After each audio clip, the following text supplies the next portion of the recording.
Good morning. There we go. You can hear us. Good morning. This is a board meeting of the East Bay Wildfire Coalition of Governments. And we are here at the El Cerrito City Hall, City Council Chambers. We always thank El Cerrito for letting us use their facility. So may we have roll call.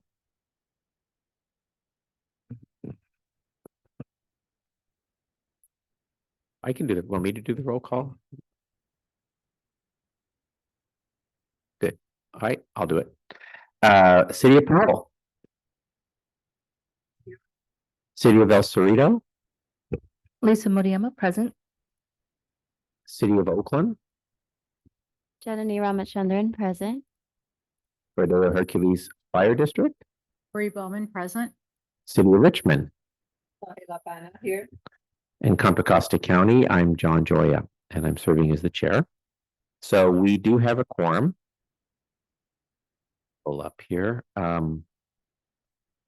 So the first item, chair's report. It's very brief because we really put our main items on the agenda today, which will be the I think we're looking forward to a very productive discussion with former Berkeley Council member Susan Wengraf on strategies and how we can advance the work. And we thought that would be a really good opportunity for hearing her wisdom and having a dialogue and a conversation, which we'll have. And of course, we'll hear from PG&E.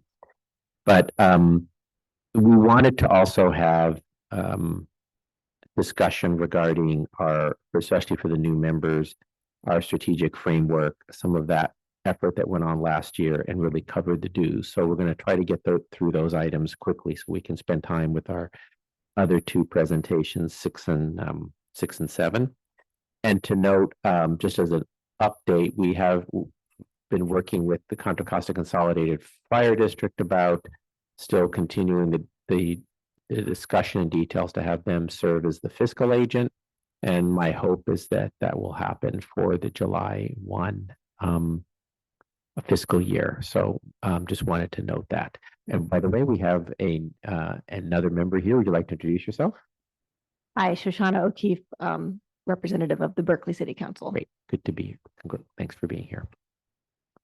All right. So with that, first item 3 is really to approve the minutes of the February 27th meeting. You don't have to have been at the meeting to approve them, but the minutes are here. Any comments on the minutes? Yes, please. Yes. So I would like to add to the minutes under presentation of East Bay Mud and Water System preparedness for wildfire, that Member Bana suggested that East Bay Mud provide a map of all hydrants in the very high fire hazard severity zone of El Sobrante and Richmond and conduct a water pressure assessment for them. Supervisor Joya recommended expanding the effort to cover all of the East Bay Hills. East Bay Mud agreed. Thanks to Robert Rogers, it's being included in the text, and I want the approval, please. Great. Okay. Any other comments for the minutes? Hearing none. Any public comment? Hearing no. Any public comment on Zoom?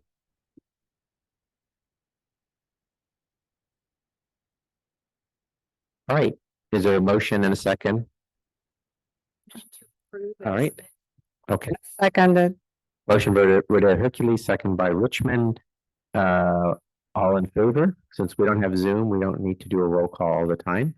All in favor? Aye. Aye. Item passes. All right. Item 4 is our adopted strategic framework discussion. And I know we have Lisa is here to lead that discussion since you've been around also from the beginning and involved when this was developed last year when former Councilmember Wengraf was the chair. So why don't I turn it to you? Thank you, Supervisor Chair. I just wanted to give folks a reminder of what, as I've been involved in this process, I think somebody named us, me and John Kaufman, the co-founders, since we're the community members who have been involved with this the longest, to remind folks how we came to this point, why we're here. Yeah. So first slide is the original promise. When we first started talking, a lot of people said there does exist good collaboration amongst fire departments in the area, and this is absolutely true. What we saw as what was missing, and what the fire officials themselves told us they thought might be valuable, is a body of elected officials focused on wildfire regionally, which doesn't exist, crossing both counties. What can elected officials do that fire officials were struggling with? For example, being that positive peer pressure amongst each other and to your councils and your elected bodies in your region to, for example, ensure effectiveness and efficiency of your local codes and your vegetation management efforts, as well as your inspections, because we heard that there were uneven implementation and uneven codes. So that was one of the major promises that was discussed. And the other major promise was additional resources. We said we will not, and fire departments were very concerned about additional burdens without additional resources. Many of them are already strapped for resources. And so what we saw, and in the conversations we've had with funders, with state officials, and with locals, is that a regional body could access funding that local individual jurisdictions may not be able to. We saw that, for example, when we were raising funds for this effort, a lot of donors, PG&E was very interested. The California Coastal Conservancy helped we worked with the Bay Area Council Economic Institute and to get a grant. They provided $40,000 to help us get this set up. So the Bay Area Air Quality Management District saw it. So there are eyes on us to access new resources and not just rely on continued resources. But I just wanted to put that out there. So when we came together, we thought it was important to just outline what our major areas of interest were. Next slide, please. And our major priorities, but we also spent a lot of time on the mission statement. Now, in my experience as a communications professional, as a policy development person, this is the longest mission statement that one would ever want. So, but that's fine. We wanted to make sure that everything was in there. The first paragraph kind of defines who we are, and the second paragraph defines what we care about and what we're trying to do. Now, we spent a lot of time talking, a lot of time adding words. I know there are some people who would like to add more words. It's hard to fit on the page. I was very insistent on a one-pager, and we're having trouble. We can add more words, but I think at this point, we can say, this is what has been agreed. There are no problems here. Let's move on. And maybe in 6 months, maybe in a year, we can say, okay, given what we're doing, is this still relevant as our mission statement? That is just my recommendation. Because what's really important is what we do. So for example, we decided, next slide, thank you, on these 5 major interest areas. Oh, great. We have Alameda County present. Thank you, Supervisor Fortuna-Boss. So as I mentioned, strengthening building codes and fire codes and adherence. Supporting science-driven vegetation management on a regional level. Advocacy is a major tool that we have as elected officials. Supporting evacuation and response programs. We talked about supporting those. We're mostly focused on wildfire prevention, but our communities, our constituents are very concerned about response and evacuation, and there is an interest to look at cross-regional issues there. And then the number 5 is securing new funding. I would have put that as number 1, but that's just me. Because that is one of our major promises. So what we decided was, of those 5 different areas, we want to focus on a couple of things most immediately. The first one being, next slide, vegetation management. That we have a strong constituency that is already working on that. John Kaufman has been leading the efforts from his volunteer capacity and working with consultants to, as you know, to think about how we can, as a region, address vegetation management. The original recommendation was to see if we can somehow get around CEQA issues. There's a lot of legislation right now in the state on CEQA, so we're going to need to keep an eye on that. But that proposal has actually been submitted. It will go to the California Coastal Conservancy, we understand, via the Diablo Fire Safe Council, which is our local sort of consolidator of local regional applications. And so we're going to consider how that is moving forward. I think we've kind of checked a box there. We're like we've achieved, progress here, and we're moving forward. Then the next slide is home hardening. Because this is what we're talking about when we talk about building code. And I just remember conversations with the fire chiefs when they came to our first meeting and we asked them to present what they thought were the most important things for us to focus on. And their number one point was establishing a regional funding assistance program to implement Zone 0. There was a lot of discussion about Zone 0. Is that phrase known to the outside world? Last fall, it didn't seem so. Things change quickly. Now, we all know, I mean, everyone in this room, I think, knows what Zone 0 is, even our governor does. So we want, in addition to funding, I mean, and we can focus on education and legislation and a funding program. So these were the priorities that have been decided. We're presenting them here, not as a fait accompli. Obviously, we can relook. What I would say is the ideas are captured in these words. Now is not the time to look at the words. Now is the time to take action. Are there any questions? Did you want to go through the rest of the slides just to go through it? There was some. Sure, I can just Let's do just the back do of the that, and then slides. we can just Sure. have any I discussion. just added, this is our current membership. We have listed, it was decided to list all fire chiefs because fire chiefs are so critical to what we're doing, even though they're not the official members, they are listed with each jurisdiction. Next slide, please.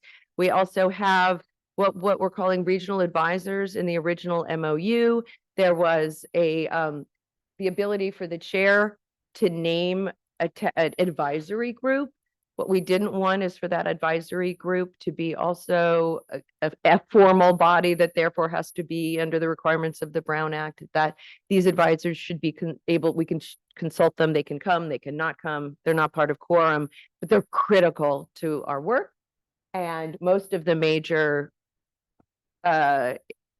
agencies have now come on board and officially said, yes, we want to be an informal part and help everyone. I think I had, this is just a list of the initial funders just to show you. And then I have, the final list is what everyone gave, but I didn't want to end on that slide. So, Great. Okay. Thank you. Thank you. And again, this was really designed to rebrief us, especially those who are new this year, because the folks who were around last year were all part of this discussion. So maybe just again, the idea wasn't to have a discussion to change things, but to just have discussion or clarification or any comments people wanted to make and to refresh us where we're at. So I'm going to go through any comments that any of the board members have. Nope. All right.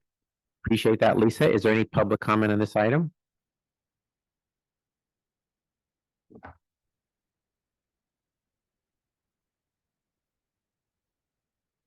Good morning, Norman.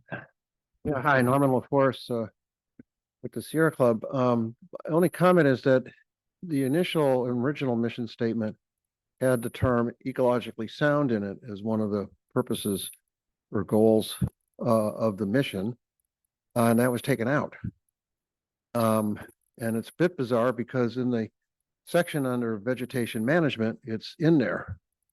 So I would urge you just to put back in the phrase ecologically sound in the mission statement. I know we put that in the vegetation management. I don't honestly recall the discussion about the mission. I know we acknowledge that that was important, which is why it's mentioned here for the vegetation management piece. I don't recall the details of the, where is it? If I- Oh, ecologically sound is in there in the mission statement. It is. Yes, yeah. Okay, then I'm. Thank you, Lisa, for showing it again. It's, Fred, if, okay. it will- Ecologically sound is used in the mission, second paragraph. okay, Okay. great. My Right. apology, it's a little hard Okay, where I was yeah. sitting. Okay. Other public comment. Marlene Keller, El Cerrito resident, longtime CERT volunteer. I love the strategic framework. It looks sound, reasonable, thoughtful, and actionable. And I'll say just one thing, based on my experience as walking precincts and talking to voters for decades. You, the government, governments that you represent, and this coalition, you will have political support from voters and residents if and only if the focus is on the big gorilla of vegetation management. If you don't get that pushed and begun to be accomplished, you won't have support for home hardening. You could do all the education you want, but people will still say, the problem we face as homeowners and business owners isn't our home, our property. It's the big vegetation at the ridge. Thank you. Thank you. Any other comments, public comment? Any public comment on Zoom? All right, this was just an update, so there's not a vote needed. Item 5, discussion and direction on member agency annual dues. And we did have a lot of discussion at meetings last year and arrived on a schedule. And we wanted to bring this up now for as agencies, cities, and counties are in their own budget process. So we could have this be carried by the individual member agencies for their budget starting July 1. So Lisa, thanks. I know we have a presentation on that. Robert? No, yeah, sorry.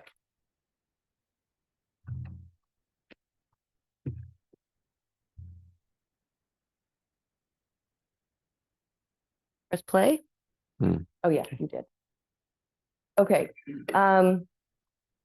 so members brought up, we've been talking about how the need to raise money and have member dues, and there was a request. Well, we can't really ask for money unless we tell people what we're going to use it on. So we came up with this very estimated budget, and I'm just looking at it now. We can discuss whether we need more for staff support. I mean, in order to do all these things, we need somebody to, we've just been operating on volunteer time and the time of our chairs, their staff time. So if we want to truly be a professional and active organization, there needs to be some dedicated staff to support. There's a substantial amount there in legal costs because at some point we're gonna have to think about bylaws and standard operating procedures and all that stuff. In my experience, if we could push that, if we could delay that as long as possible, because until we're actually doing something, or at least on a parallel track to doing things and defining ourselves, because if we get caught in defining ourselves, we'll just get stuck. But that we may not need that much in legal support, and that could be given to staff. So that's just a general, we want a better website. We could ask for, have it redesigned, but right now it's just basically a document holder.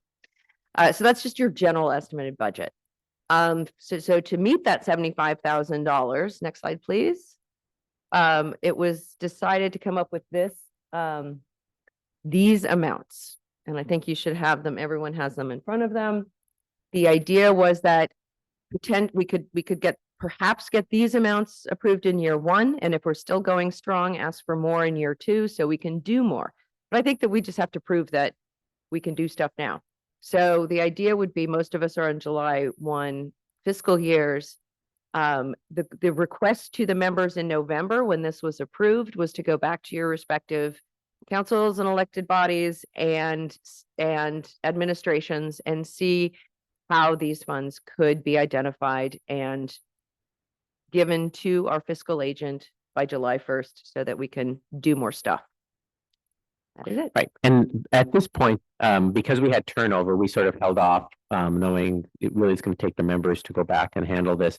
And we did not have, we've had members who did not continue. So with all the members on now, let me first ask if there's any questions, and does anyone foresee any concerns in going back to identify funding for the upcoming fiscal year starting July 1 in these amounts? So, and what help do you need? The goal was we would send a letter to each jurisdiction through each of you, because it really has to go through each of you as the representative. So maybe going through and just hearing, is there anything more you need?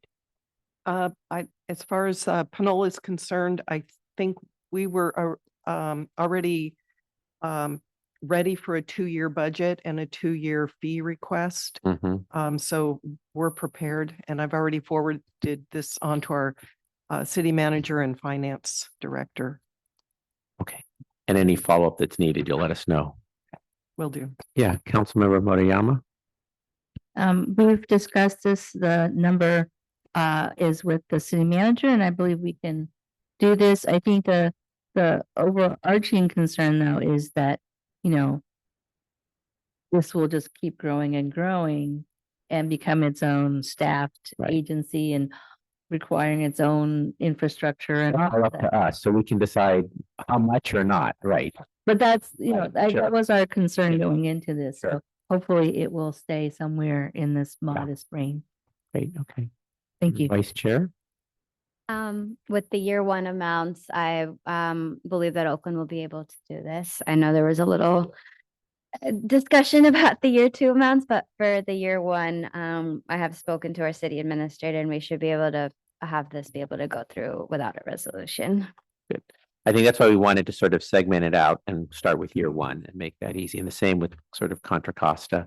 And I know having a new representative from Alameda County, the county's contributions are the same, so we thought that would be fair. Yeah. We actually had our county budget work session last night. So I had an opportunity to raise it again with our fire chief and our county administrator. And my predecessor, Supervisor Marquez, had raised it last year. So I believe we will be incorporating this into our budget and can certainly flag any issues that we might have. Right. Council member, I know Berkeley has at least some funding for fire issues. A little bit. Yeah. We're generous enough to pass a very robust funding measure 4 years ago for fire safety, and it can easily come out of that. Should be no problem. And of course, you don't see Rodeo Hercules on here because as of July 1, they are being consolidated into the Contra Costa County Fire Protection District. So the county share will cover that area.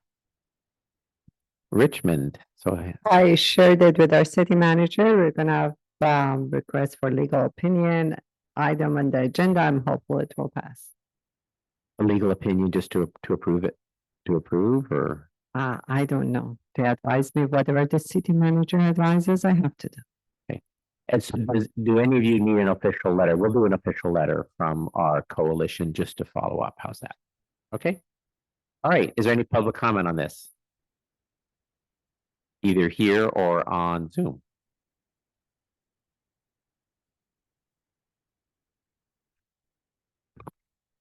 Zoom Supervisor. Okay, great. Yes. I know it's not specifically of discussion today, but I did want to talk about the estimated budget. Yes, okay, sure. And I know we're not technically approving a budget here, and I think we should have some discussion about that. I think this was put together to give an idea, but yes, go ahead. Yeah, without going into specifics, firstly, we absolutely do need staff to support this body. We're very grateful for all the volunteers and for Supervisor Joy, your staff for being able to donate and volunteer your time. So I fully support that. One of our big goals is education, especially around home hardening, zone zero. And in order to meaningfully do education, in my opinion, I believe we do need to invest some money in creative outreach and marketing. So if you do, and I've done this very recently, you know, a simple Google search of what does home hardening mean, break it down for someone that's never heard of it before.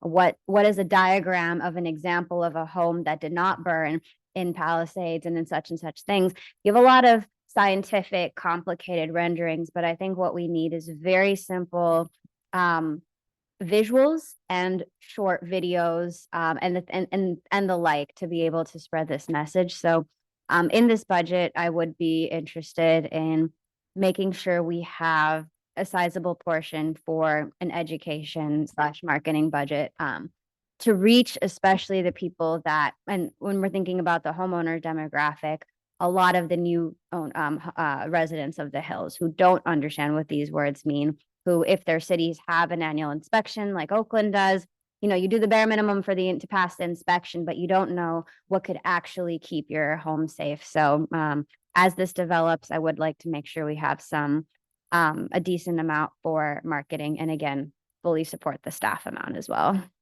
May I add to that? Yeah.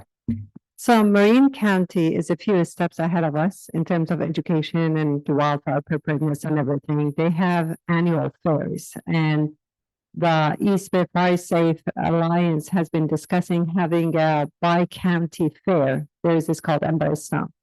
It's very well received, very educational, that residents in our area have been asking us for a similar thing. We need to consider that in collaboration with our advisors like UC Berkeley.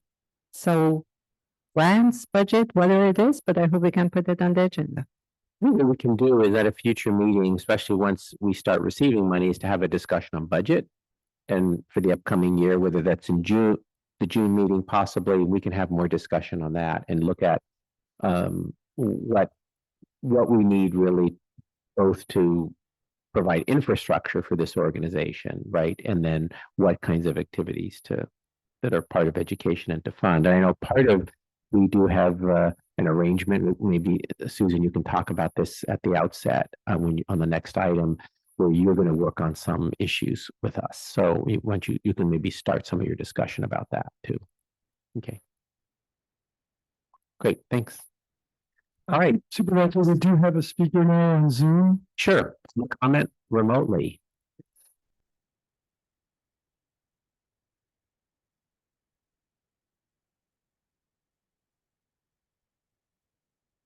Macy Cornell, you should be able to speak.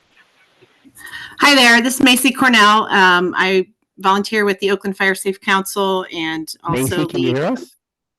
Oh, shit. Can you hear me? Hello? Hello?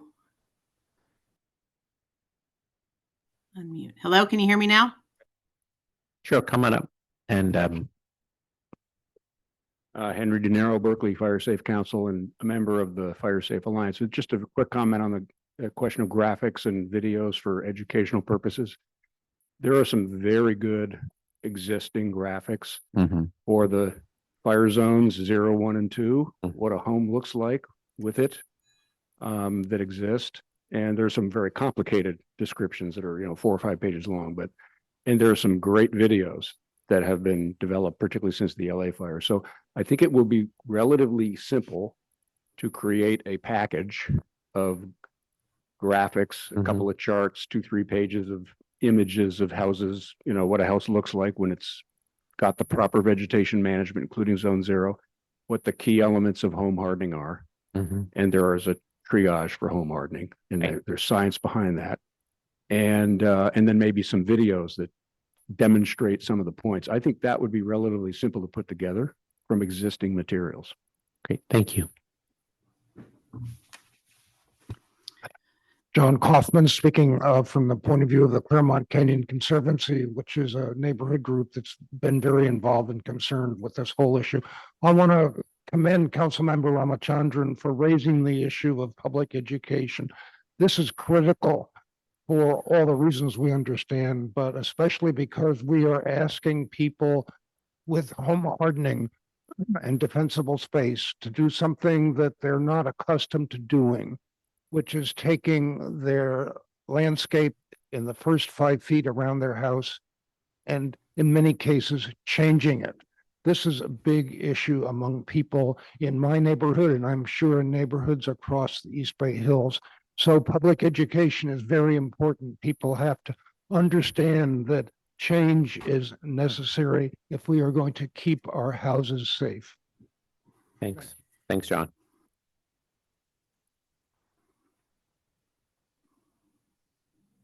Oh, say, so the people on Zoom can hear us, the speakers, but we can't hear this. Got it. Okay. Okay. So they can hear us, it sounds like, but we can't hear them. Well, we will enlist some technical support and we'll make sure that we get them on. Okay. All right. We'll come back and maybe under general public comment, if you can withhold your comment, and then we'll have you speak under general public comment later in the meeting. All right. Item number 6 is a discussion with former Berkeley Council member Susan Wengraf on strategies for obtaining funding to advance Zone 0 policies on a regional level, and we can provide some direction. Susan, come on up. And you've brought a teammate with you, Holly, right? And maybe we can have you sit. Yeah, these places. Yes, right. Yeah, no, this is a discussion, right? Right. Where would you like to do it sitting down from here? One of these, that way you have a mic, or you want to do it from the podium? Okay, well, because we want a mic, people can't hear. Yeah, we need a mic, so I think you both need to, if you want to be heard, you're gonna have to be somewhere where there's a mic.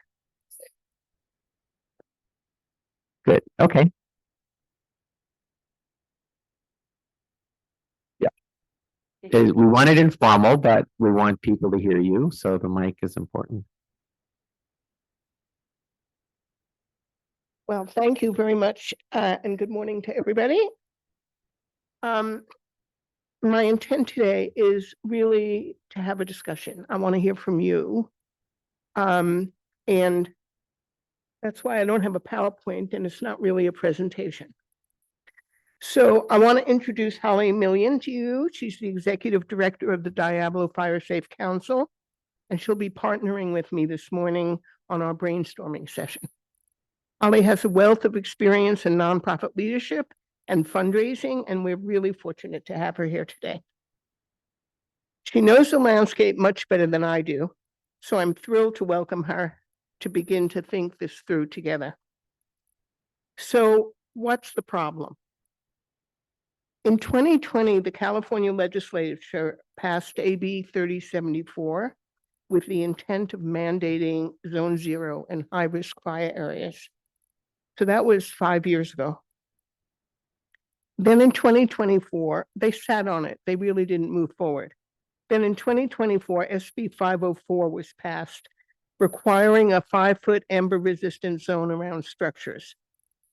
Then in February 2025, after the LA fires, the governor issued an executive order directing the State Board of Forestry to accelerate its work to adopt regulations known as Zone 0, which will require an ember-resistant zone within 5 feet of structures located in the highest fire severity zones in California. So as we speak, the State Board of Forestry and Fire Protection is in the process of trying to figure this out. And as you can well imagine, there's been a lot of pushback. And Janani is absolutely correct. This will take years of education to turn people around. People right now are very frightened of this concept of 5 feet of no vegetation up against their structures.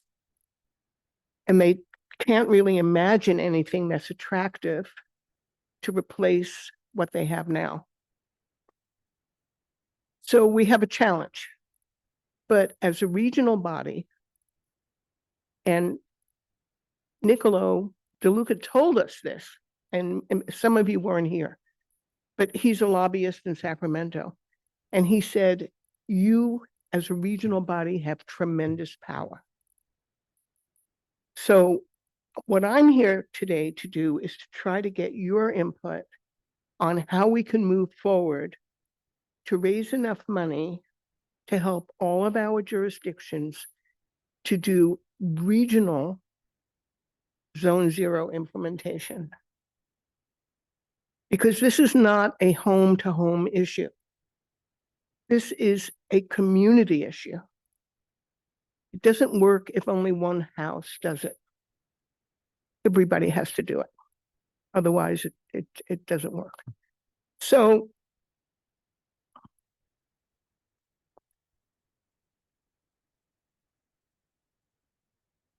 we're one of the biggest obstacles we found in Berkeley working on this, and just by the way, last night we unanimously passed zone zero implementation in Berkeley. Thank you, Shoshana. Thank you, Colin. But it took years for us to get to that point. And one of the biggest things we heard was the financial challenge to doing this, because it costs money. You can't put it on a credit card. It's cash up front. And a lot of people don't have that kind of discretionary income now. And so we need to figure out how to subsidize the work, because it's in the community's interest to do so. So I'm going to turn, I have some thoughts about options, but Holly is much better versed in this than I am.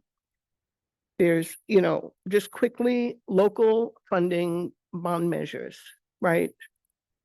Fire safe councils. Regionally, maybe we should start thinking about county bond measures, maybe doing Alameda and Contra Costa County. State funding, federal funding, who knows? Private philanthropy, because there are people very interested in this. So now I'd like to turn it over to Holly, and then I really want to hear from you. Mhm. Thanks. Thank you, Susan. Holly, make sure you use the mic. Yes. Susan, thank you so much for setting me up for this and also for inviting me. And I'm excited to be here to see some familiar faces in the audience. Hi, Colin. And I see Sohaila is here. Good to see you.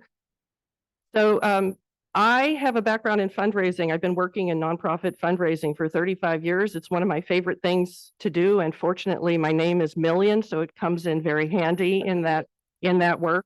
And I'm very comfortable in fundraising. And I want to see a show of hands. How many people here are comfortable with fundraising? All right, we have some ringers in the audience. That'll be very helpful.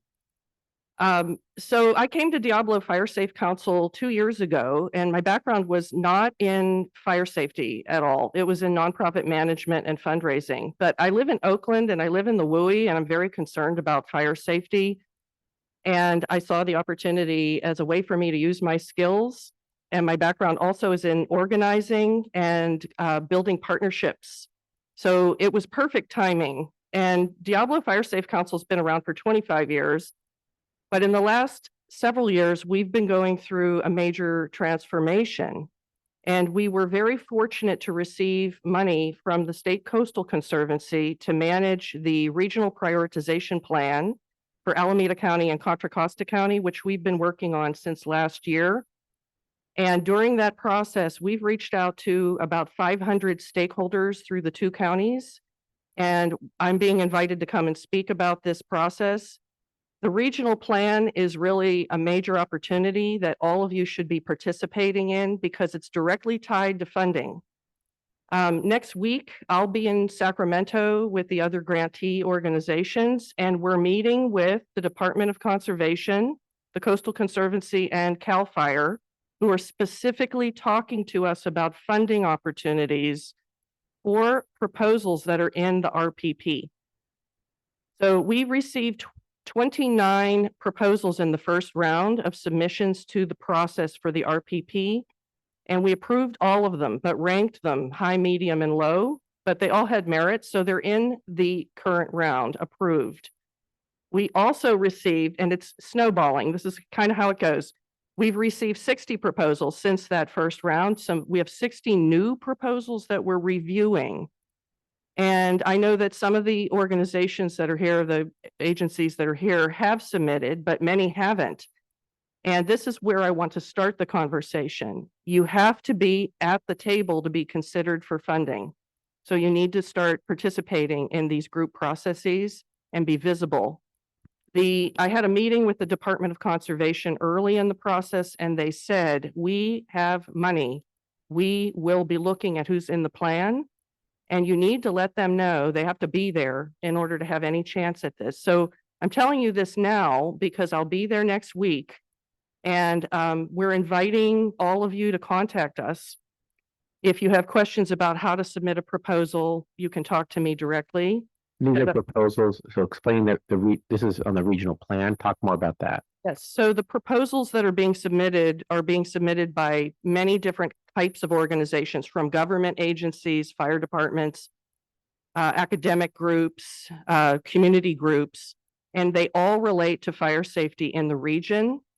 There are about 12 different thematic areas that we've outlined for projects, proposed projects.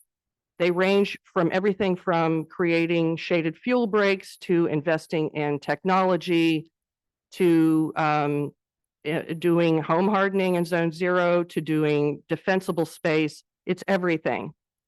And the state is welcoming this mixed group of proposals. They want to see from the grassroots what is needed, because they don't have the infrastructure to communicate like this, but we do. So you are invited to participate. If you need more details, just send me an email at holly@diablofiresafe.org. I have been having one-on-one consultations. I've helped many organizations craft a proposal. I can help you make the best proposal. We have a very simple structure. You do not need to know the budget or any of those kinds of details. You just have to have a need outlined.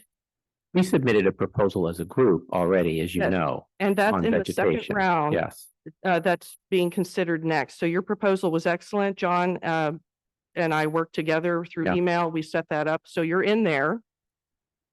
But you can submit more than one proposal. So some of the agencies have submitted 5 proposals. Berkeley has submitted quite a few. Alameda County has submitted quite a few. And there are holes in the array of proposals. So some of the smaller jurisdictions, this is something that Susan and I talked about.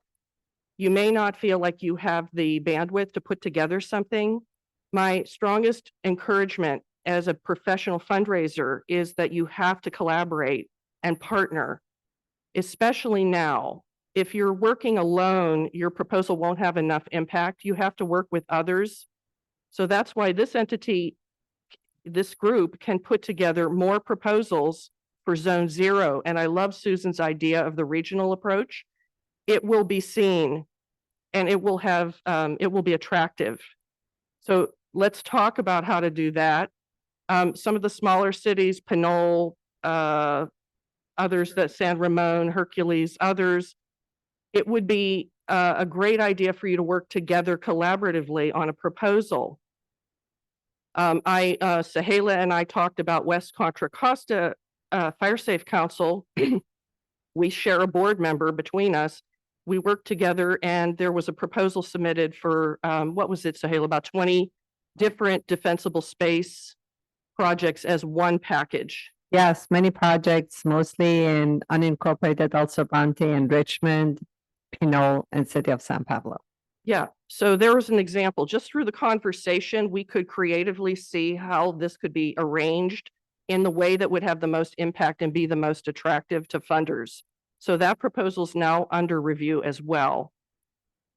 So there's more though.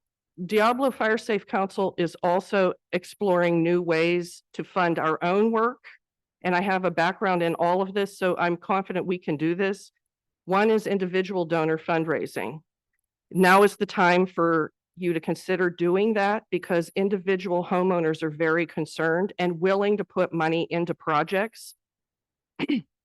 We have a home hardening and Zone 0 program ourselves, and we do presentations to FireWise groups and other neighborhood groups. We're expanding it.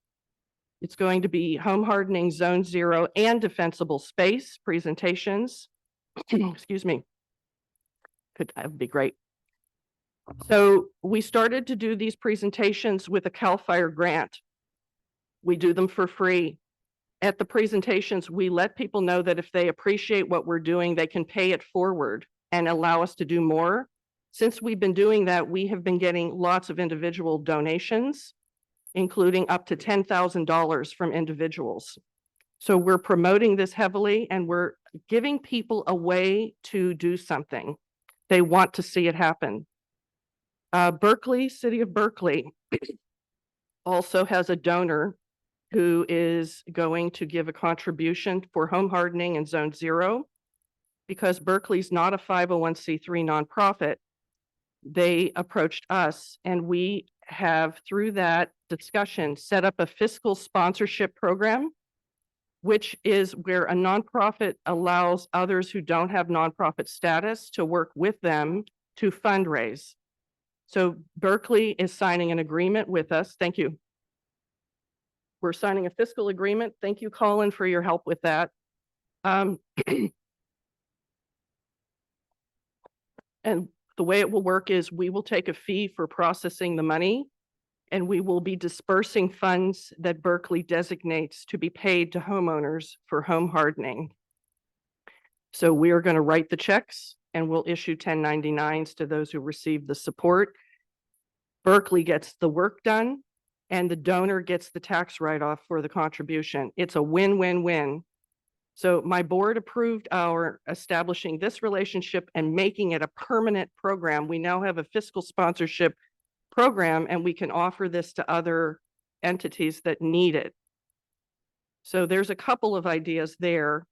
We also approached Berkeley and Berkeley Fire Department and Alameda County Fire Department. I asked them if they would go in on a collaborative grant proposal with Diablo Fire Safe Council to the USDA Community Wildfire Defense grants that were due last month. They agreed and we forged a partnership focused on home hardening Zone 0 and defensible space in the Berkeley Hills and in underserved areas of Alameda County. And it was very hard work under a tight deadline. We pulled it off and we put in a $4.2 million grant application for that work. And because of that, we now have a proposal that we're going to submit for more funding opportunities. So I'm giving you these examples to say we're open to partnership as well. And you should turn to each other and we should make a mix of organizations. Government, fire, nonprofit, citizen is a very strong coalition. Now is the time. So our times call for more people working together for positive solutions, not division. So this is our chance to do it. And I'm really excited to be available to consult, to answer questions. And I want to hear how this has opened up new ideas for all of you. Can I ask you, what's the total amount that's going to be allocated? They don't know yet. What's the range? The grants, the proposals that have been submitted with budgets range from about 200,000 to about 5 million each. And the Coastal Conservancy has no reaction. That's all within the scope. These are the Coastal Conservancy grants. The Coastal Conservancy received the money from the Right. Department of What's Conservation. the total? I mean, I work with Amy Hutzel, the director, because I'm chair of the San Francisco Bay Restoration Authority, and she's our staff. So we have joint staff between the Coastal Conservancy and the Restoration Authority. And I know they have a meeting tomorrow. I know they're, so what's just understanding that more, and I'll talk to her. I guess I don't know, this is the flow coming through this State Coastal Conservancy from the state, but what's the amount of money that they received? I don't know the total. The amount that we received to do our process was $375,000 Right. over a 3-year period. Right. And there's regional planning going on throughout the state. There's about 70 plans. I don't have the answer to that. And I'll tell you the truth is that I don't think they know Right. completely because of the state of things at the state level. So, but next Thursday, I'll be there talking with them directly and I'll find out and be happy to share what I find. I see a few folks, Norman and others, because the Coastal Conservancy meeting tomorrow is actually considering the grant for the trail at Point Malati. You know that. And so Hala may be aware too, because it's Richmond separate sets of. So really going back, Susan, to your comment, I mean, the the responsibility and the issues we have before us go well beyond one-time grants. The one thing I've learned very well in being in office for a long time is that grants don't get it. Grants are really good at doing some initial work, but they don't provide the ongoing sustainability for the work that we need to do, right? This is a large, the home hardening, the zone zero, all of that. If we're looking at trying to subsidize or help individuals, this will take a lot of money, and obviously, homeowners will also be bearing responsibility themselves. So maybe a question in Berkeley, how is Berkeley, how is Berkeley funding? Philanthropy is great, and I have found philanthropy is great at seeding a good idea. But they said it's really up to government to make it sustainable and fund it. So we need our own funding source. What is Berkeley? So these are all great opportunities, let me just say, but we're going to need to go beyond that. What is Berkeley? How's Berkeley approached it to implement?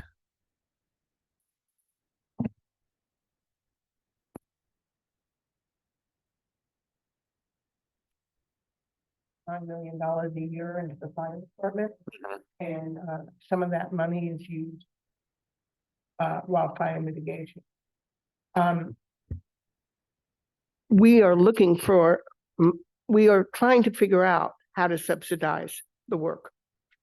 And I'll turn it over to Colin now for more detail. Sure.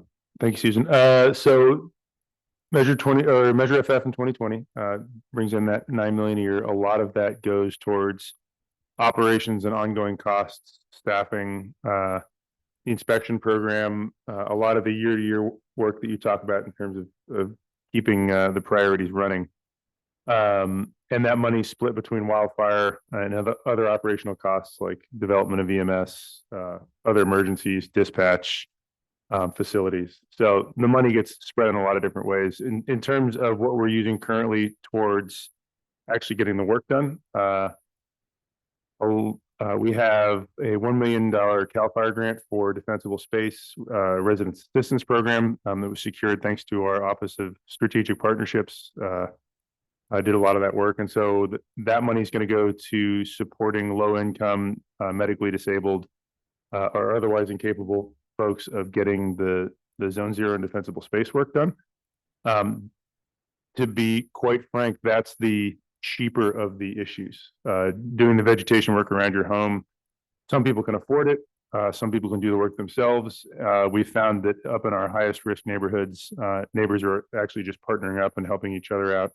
There was a huge clearing done last weekend of hazardous material outside of our mandates. Holly mentioned the partnership that we're developing with the local philanthropists. That is a good start. To your point, it's a lot of work and it's a lot of ongoing work.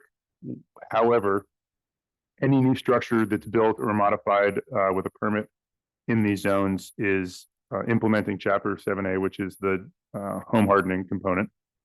And so the real challenge we have is taking the existing housing stock and bringing them up to code. And so that is not necessarily an ongoing cost, although it'll take a number of years to accomplish that. But once it's done, it should be done.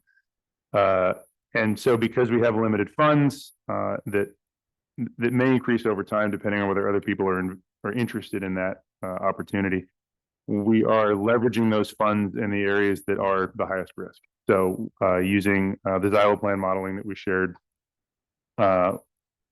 we've looked at where the most likely areas are that a fire will cross into the urban part of Berkeley. We know that if we can stop the fire there and we can stop an urban conflagration in those neighborhoods, it will not spread downhill, or it will spread downhill at a rate that we can fight it using regional responses. So we're targeting those areas directly up against the wildland or areas where we know we have existing pathways, knowing that the work that we do on those specific properties will benefit that property, but will also have regional implications down the hill. So how are you addressing then the embers that actually are blown downwind mile from the fire line so that homes are further down the hill? How are you approaching the home hardening there? Yeah, in no way is this an approach that doesn't involve the fire department showing up and doing work. So I think that's, one of the challenges that we face in these urban conflagrations, as we saw in Los Angeles, Lahaina, Boulder, is that a fire department can put out a number of structures at a time, but when you're talking about hundreds of structures, there's your problem. We know that embers degrade over time. So yes, they can go a half mile, or we've known them to go a mile. But the vast majority of embers fall in a short distance or extinguish in the air over a longer distance. So the farther you go from the fire, the less spot fires you have. Less spot fires you have, much like COVID and flattening the curve, the more the fire department and the regional response can get in and tackle each one of those individual fires that are further from the front. Susan, what do you want to add before we have discussion and questions from us here? So I just want to say that Zone 0 is coming down from the state. It will be mandated. We don't know exactly when. Maybe in 3 or 4 years, it will be mandated. What's going to happen is we're all going to be left with an unfunded mandate because the state's not going to give us money to implement it. And I've seen this happen before with other things. The state passes legislation and cities then have to scramble to fund the mandate. So what I'm suggesting is that we start now figuring out how we can, as a group, as a regional body, use our clout to start figuring out how we're going to implement this when it comes down, because it's coming. There's no doubt about that. The governor has been very clear, and the legislature, I understand that I spoke to Nicolo last week. There are 175 bills in the legislature that were introduced that have to do with wildfire. Now, most of them were prompted by the LA fires, but I don't think there's anything in there that will give localities resources. So that's why I wanted to start this discussion now. So anybody want to? Well, and let me just also introduce, we do have the district director for State Senator Jesse Arreguín here, Ariana. And by the way, since you're here and you've heard discussion about legislation, did you want to offer any comments or not? It's up to you regarding the sort of the legislative landscape on things, and I know things the senator's doing. Sure. Hi, everyone. Good morning. Ariana Casanova, District Director for Senator Jesse Arreguín. There's a lot of discussions happening around what they call the fire package on funding resources. We're also working and looking for the designation of the East Bay Regional Park Area designation that in the future will help with a lot of this funding or drawing down from CAL FIRE, whatever may be necessary. And sorry, my voice is a little off. And we're also looking to look at possible options in future years around policy on doing incentives around some of these very critical things like home hardening and things of that sort. So that's kind of as much as depth as I can go into. We all know we have a briefing today at noon around some of this fire stuff. So I will be happy to report back at our next meeting. But the senator is prioritizing and working on this in the region. We had several meetings with the city manager and City of Berkeley Fire Chief, as well as the city administrator and the fire chief in the city of Oakland. So happy to continue to do those meetings to see exactly what the need will be and how much we could support on various issues. So thank you. Thanks, Ariana. Well, I just want to be clear that what's coming down from the state is Zone 0. It's not home hardening. And I think that we should focus our efforts on Zone 0 because that's what we know will be mandated. The low-hanging fruit on the home hardening, the low-hanging fruit is not that expensive. Replacing wood shake roofs and things like that can be very expensive. But hopefully in your jurisdictions, you don't have that many wood shake roofs. So I have a couple of ideas and maybe I'll just throw them out, and they're small ideas. I love Janani's idea of creating educational materials. There's actually a wealth of stuff on the web about all of this, and there are some excellent videos, and the city of Berkeley has created some fantastic videos. But what we need to do is sort of package them as ours and distribute them to all of our membership, and have your fire departments on board to start using them in their outreach efforts and in your outreach efforts. So that's one area, education and media materials, where we could focus some fundraising energy. The other thing I've been thinking about, and I on this one, I would draw in our UC Berkeley partners, is when I talk to people about creating Zone Zero, they don't have a vision in their head of what it can look like. And that's a big obstacle because they just think it's ugly. That's all they see is ugly cement. And I was thinking of trying to maybe work with the School of Environmental Design on UC Berkeley to do some pilot projects or master projects of what gardens could look like that would be fire safe. And we could do them throughout the ridge and create a kind of map where people could drive around and look at these gardens and see, oh, I like this, I like that, whatever. This is something that I think would really help people become more accepting of the concept. And I personally love the idea of the collaboration between the campus and the community. So that's another idea I've had. I think it would really be helpful people to actually see a garden that is compliant with the Zone Zero standards. Okay. So, And I just want to acknowledge, East Bay Mud is here. And I just thought, having been on the East Bay Mud Board in the 1990s during the Oakland Hills fire, East Bay Mud has a very popular book on landscaping that they developed as part of sort of what you're talking about, showing what gardens can work that are fire safe. They did this for drought resistant. And they've put together an amazing, and it's a very popular book, and they give portions of it out for free, that is landscaping that is drought resistant. And I know I had heard there was some discussion about trying to expand that. I think East Bay Mud can play a role for drought resistant, fire resistant landscaping. You already have this vehicle, this wonderful sort of set of materials and resources and book. I'm just wondering, has there been discussion at East Bay Mud? If not, this would make some sense. I know we got a presentation from East Bay Mud at the last meeting, which was very good. But do you want to offer any comments about opportunities with East Bay Mud? That's because, Susan, your idea really triggers this idea where, I mean, it covers both counties, and you focus on drought resistant, and I think I may have seen some fire resistant. Yeah. Hi, I'm Mona Favorite Hill with East Bay Mud, and first of all, I want to see our director, Joey Smith, is here.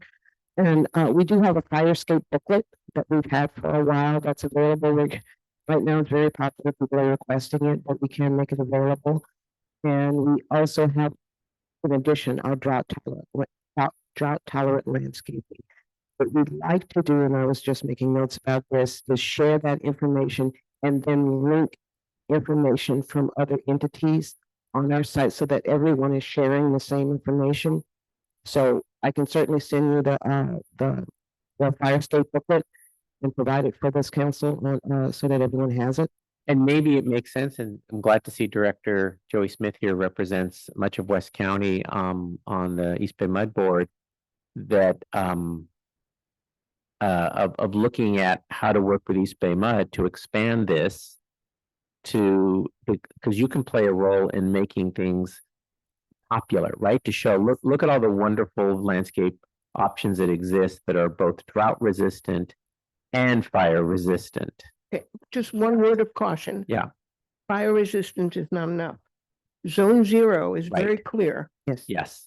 So so we take this and expand it further. Yeah, as a model, take the fire resistant and expand it to meet the goals of Zone Zero, and it may involve working with the fire agencies to develop what those standards look like, and having East Bay Mud help be a messenger of those in your existing books that get expanded to address Zone Zero. And we also, annually, we have a contest for people to share their drought tolerant landscaping, and then we promote it on our website. We can do the same for firescaping. In a nutshell, Susan, explain so broadly the difference between fire resistant landscaping and Zone Zero. Figured you're gonna turf that to me.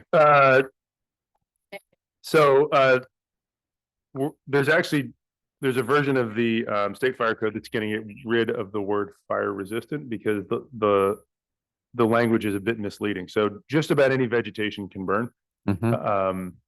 And any vegetation that, such as succulents that generally wouldn't burn in a healthy state, eventually they drop dead material to the ground. That dead material is flammable. Vegetation in general can catch other flying dead vegetation in the area. So having a plant that might even be, let's say, fireproof doesn't exist. But if it did, that still becomes a catch in those first 5 feet of the structure for other material that can burn. And so the reason the recommendation is for Zone Zero is that there just should not be anything in there that can combust. And even well-watered vegetation, in the presence of 2 or 3 days of low humidity, winds and weather, develops a state where it can burn readily. We tend to call them 1 hour or 10-hour fuels.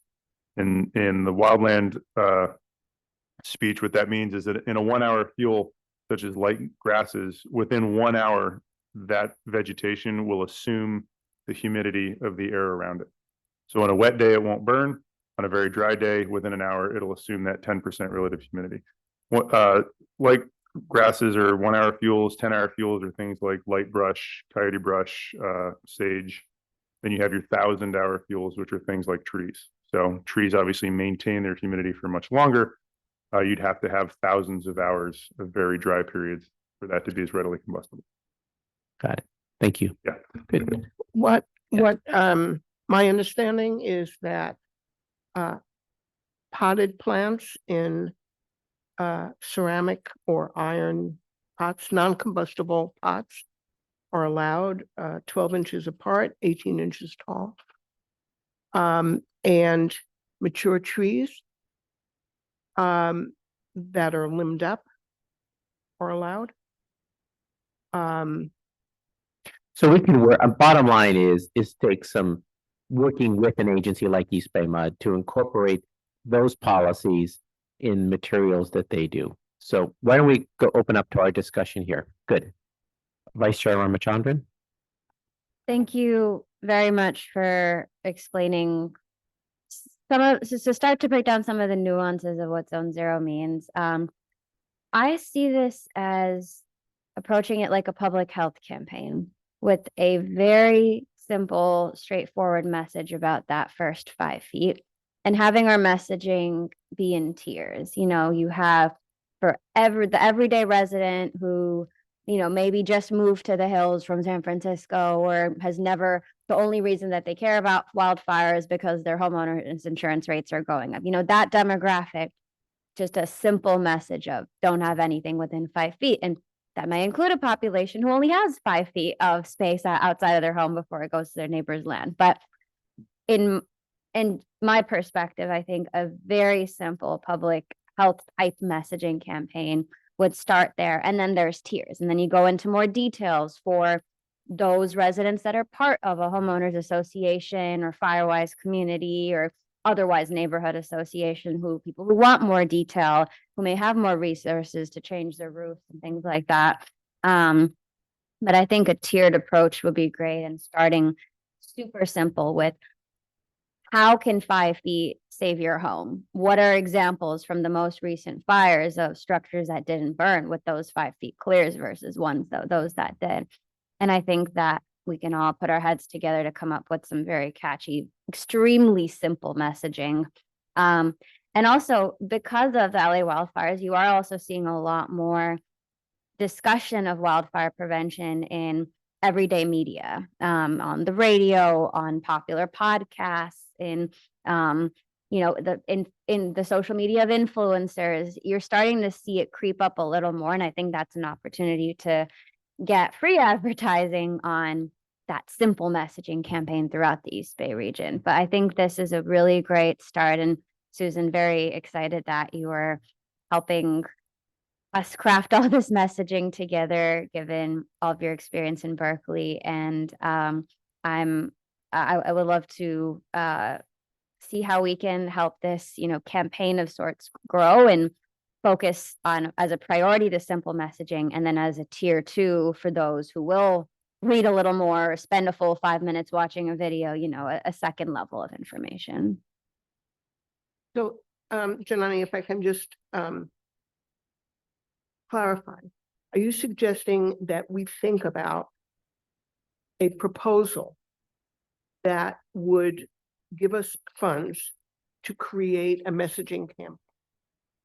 Yes. Okay. Yeah. And that messaging campaign could be both on the web, printed material, yeah, those combination of things, right? Yeah. Yeah, that's a proposal for the RPP also. There's speakers at the podium. Yeah. Oh, I thought you had did you have your hand up before? No. Okay, good. Yes. We'll go down. Why don't we go down this way? Yes. Thanks. I don't have a ton to add because Berkeley's, you know, what we're doing has already been so well presented. Thank you so much to both of you. But there's one thing I want to add. If we're talking about adoption of Zone 0, there's 3 barriers, and we've talked about 2 of them. One is, you know, education and aesthetics. People have to sort of be willing to do this with their homes. Second is funding, which we're discussing right now. The third one is the problem of individualism. And my understanding from Chief Arnold is that Zone 0 is only really effective if something like 85%, is that right, of the homes adopt it. And that's really tough. You know, why should I do it? Why should I go through all this expense and make my house ugly if my neighbors are clearly not going to do it, or if they don't have faith that the neighbors are going to do it? I think this is a huge obstacle. And last night we had our special meeting on this, and we passed it. And I was really blown away by the sort of consistency of community support we saw in Berkeley. And I named that. That was actually my comment. I was just really moved by how well Berkeley is tackling this really difficult collective action problem. And so I want to name that as an issue. And I'm not sure, I don't have a magic advice for you, but I do want to credit Councilmember Blackaby, who's the alternate for this position. So I'm sure you guys will beat him. And also, of course, Came at the last one. Yeah. yeah, he was there. Yeah, I'm sure he'll be up here sometime. He did an immense amount of work organizing that community and really just working hard to create a sense of community that we're all in this together. And it really, really showed. And I know former Councilmember Wengraf has also done quite a bit of that. So I just don't forget about that when we're thinking about, you know, education's important, all funding is important, but somebody has to really take responsibility for making sure there's a strong sense of community, or else I actually don't think it will work. I would just say in response, I think we have to change the narrative a little bit. I think we have to start talking about community hardening and not home hardening. We need to change the way we're talking about it. And that's where the Firewise groups come in. Creating Firewise groups that are, you know, let's say 50 homes or 100 homes. And everybody, it's almost like an Amish concept where everybody kind of helps each other do it. And that's the way we're going to get to the 85%. So, you know, I'd like to encourage us to sort of have fire departments start changing their terminology and focusing on the community aspect rather than on the individual home aspect. Okay. Yeah. We're going to go down this way and then back to the supervisor. Okay. Hi.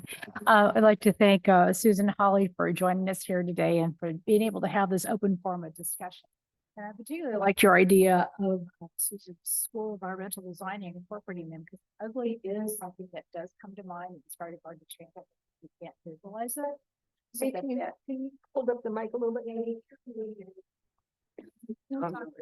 It's on, okay. Dig into it. All right, so thank you for this format and the chance to have discussion. And in particular, I wanted to say that partnering with the School of Environmental Design, I think is a great idea. I've worked with them on different similar issues, and I think you would help us very much and go forward with the ugly concept, because it is hard to get away from that ugly concept. And then further in the partnership, working with East Bay Mud, I know with my HOA being on the board, we needed to work with drought resistance. And I think where this can be extended is that they come out and they look at the site, let you know, kind of these plants are viable or not from the plant design, which you can visualize in your irrigation and how that all works. But I think that together, since you want to get away from nothing's really fire resistant, to get what kind of design can we have to make our community safe, and working with HOAs, they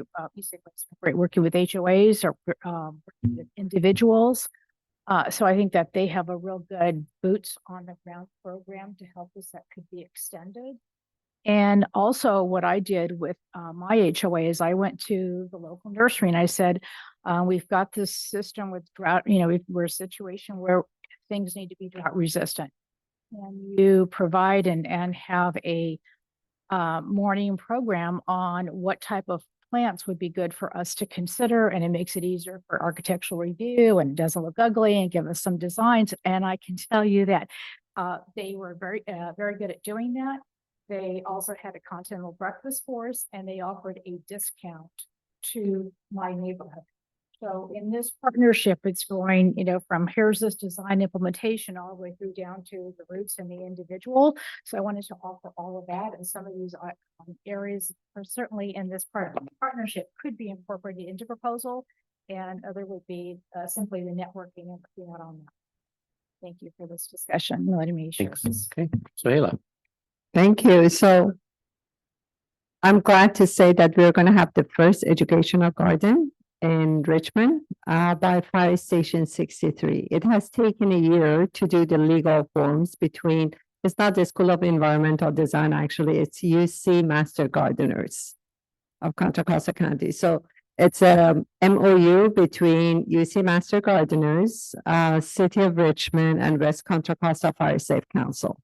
You're welcome to come and see it on May 17th, the open house of the fire station, but it's going to be the before image. It's going to be the legal work is wrapping up now, so you can see the actual educational garden in It's zone zero. It's a zone zero.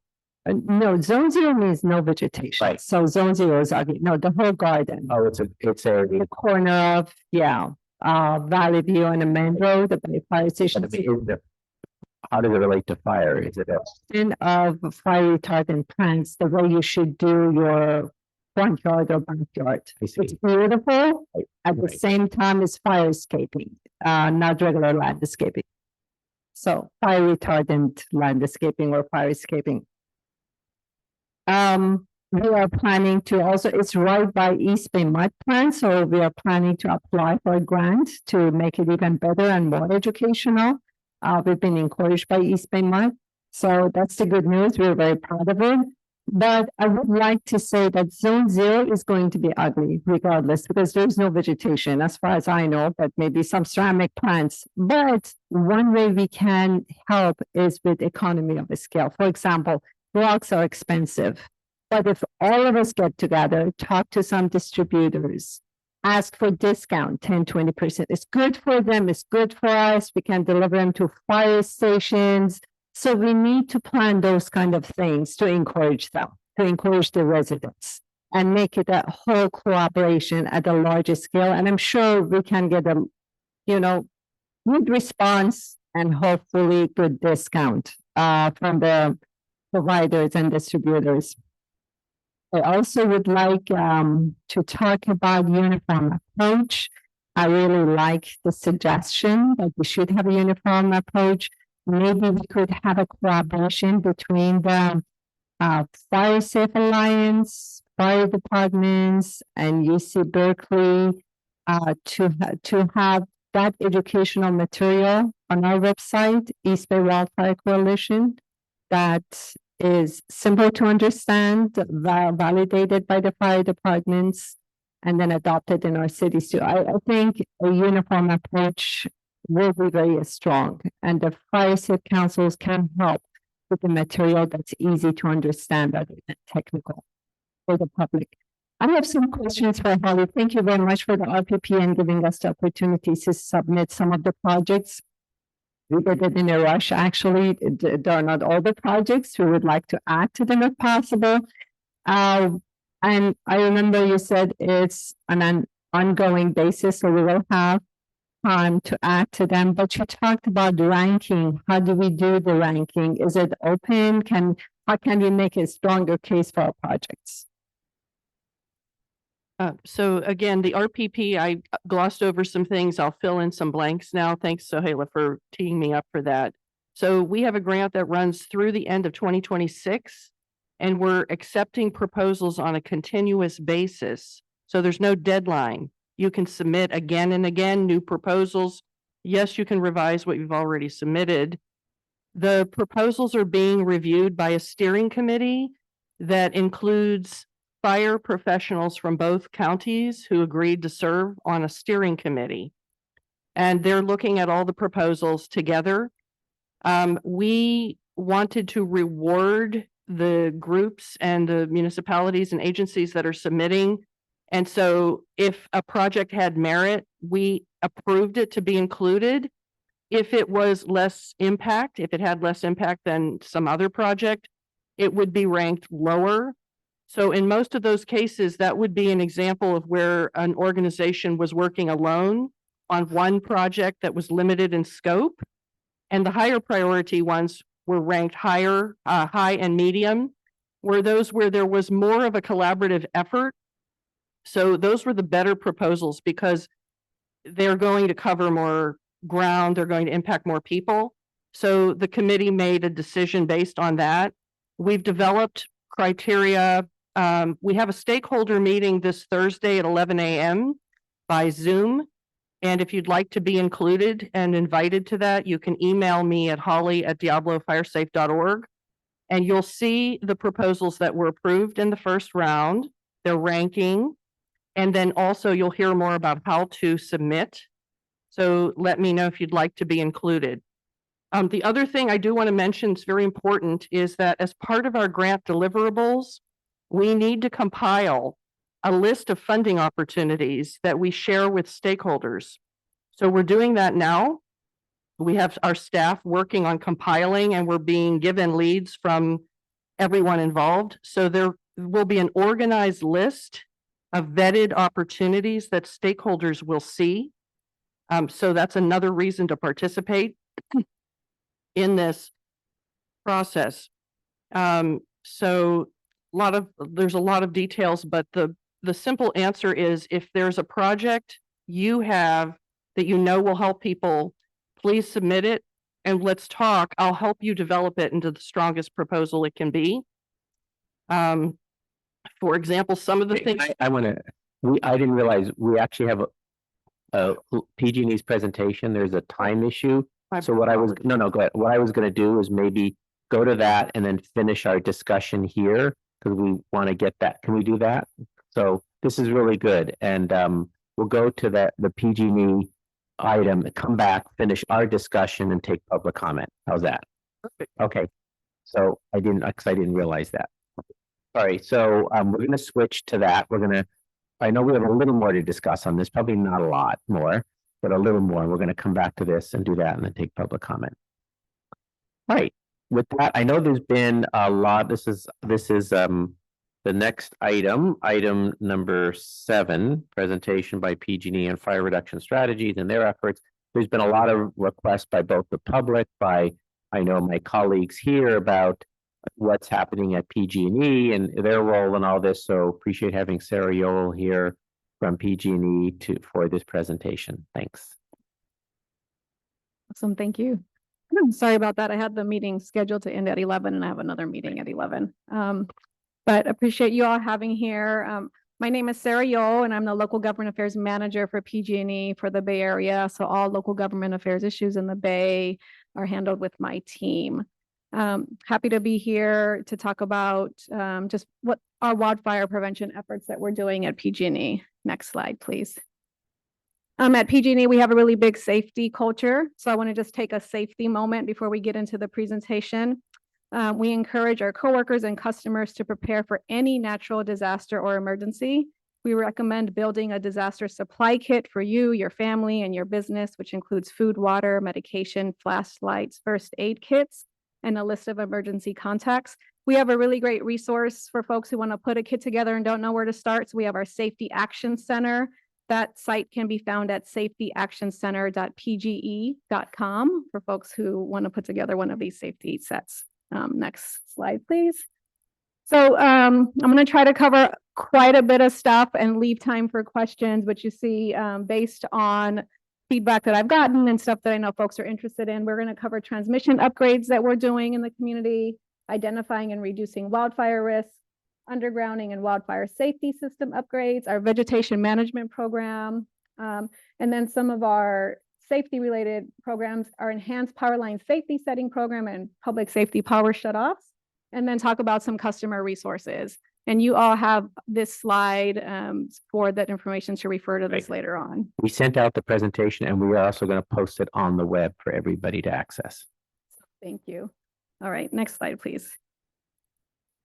So big project that we have coming up. So we're planning to upgrade a 115,000 volt transmission line that runs between the Moraga substation in Contra Costa and the Oakland X substation in Alameda County.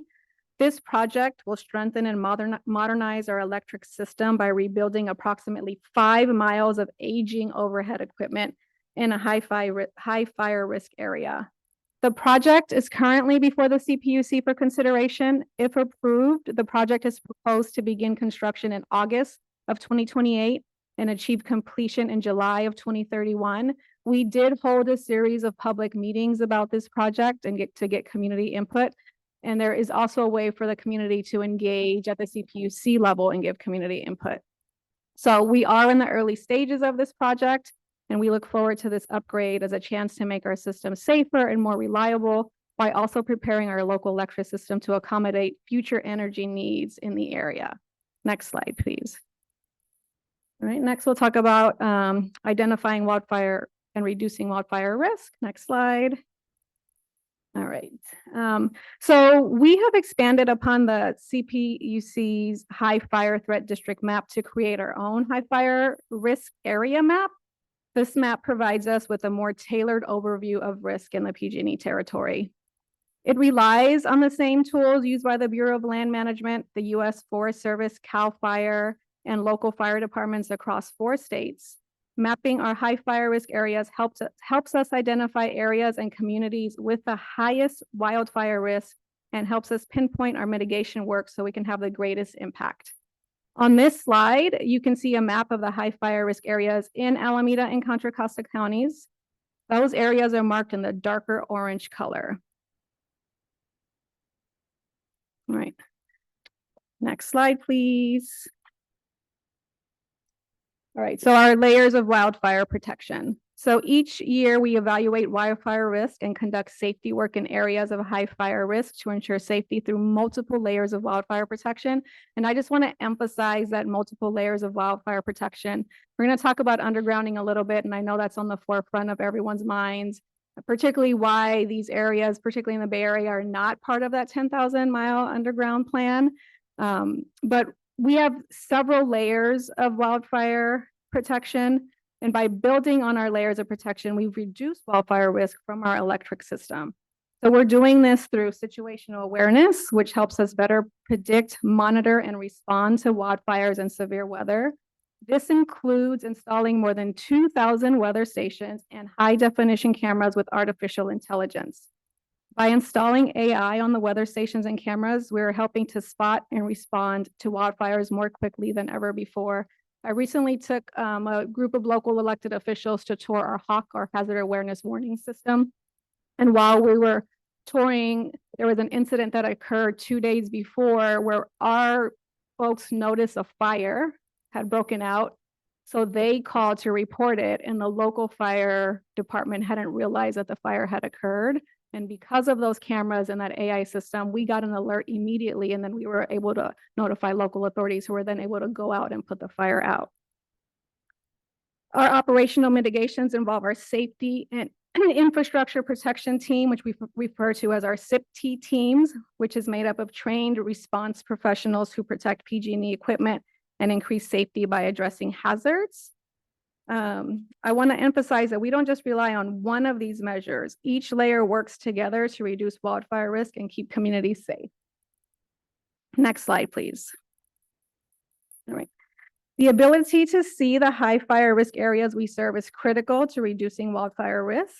We've installed weather stations and high definition cameras, which make up the largest utility-owned weather monitoring network in the country. Cameras are also part of Alert California's camera network that spans our state. Based at the University of California, San Diego, this public safety system partners with Cal OES, Cal Fire, our sister utilities, and more. Expanding situational awareness and being part of this broad network helps us work to prevent wildfires together. As part of the Alert Wildfire program, all of our high definition cameras now use AI to detect fires and share that information in real time with Cal Fire dispatch centers and our hazard awareness warning center.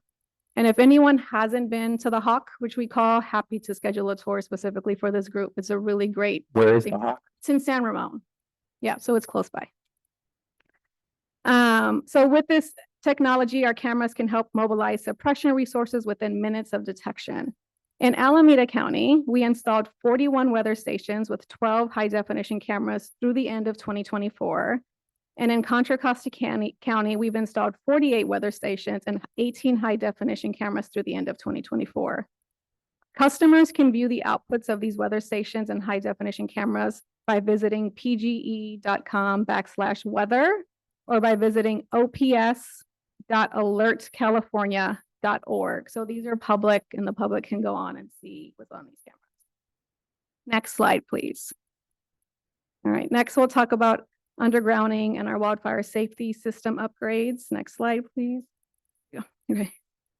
A key part of our layers of protection is strengthening our electric system by upgrading power lines.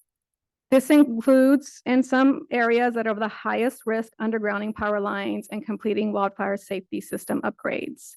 Our wildfire safety system upgrade efforts include installing strengthened power poles and covered power lines, and in some cases, removing power lines if the lines are no longer needed. All of these projects work with our other layers of protection to reduce the risk of wildfires and enhance long-term safety. Next slide, please. This is how we use our wildfire risk modeling. So this is, I know, something that folks have questions about because this is what we use to determine undergrounding. So we prioritize our wildfire safety related undergrounding and system upgrade work in areas where we can have the greatest impact on reducing wildfire risk for our customers. We use advanced risk modeling to identify the highest wildfire risk areas as conditions evolve.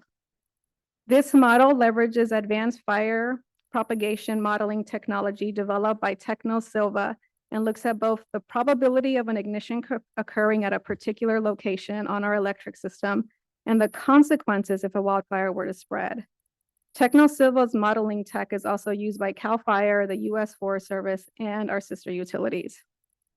Many factors affect whether a location is at a higher or lower wildfire risk, including the condition of electric equipment, topography, presence of fuels such as dense and dry vegetation, historical weather patterns, and other local conditions, including the proximity of people and structures. By using this model, we can predict where wildfire risk is the highest and prioritize our work to focus on areas where we can have the greatest impact on reducing wildfire risk for our customers. Ultimately, the goal is to address as much risk as possible as efficiently as possible. Next slide, please. All right, here you can see a map of completed wildfire safety system upgrades work in Alameda County. So from 2018 through the end of 2024, we installed approximately 6 miles of strengthened power poles and covered power lines. Additionally, we removed approximately 1 mile of power lines that were no longer needed. Next slide, please.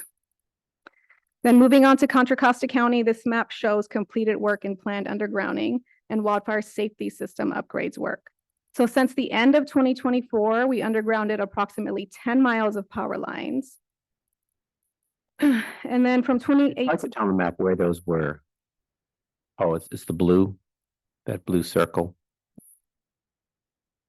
And from 2018 through the end of 2024, we installed approximately 18 miles of strengthened power pole and covered power lines.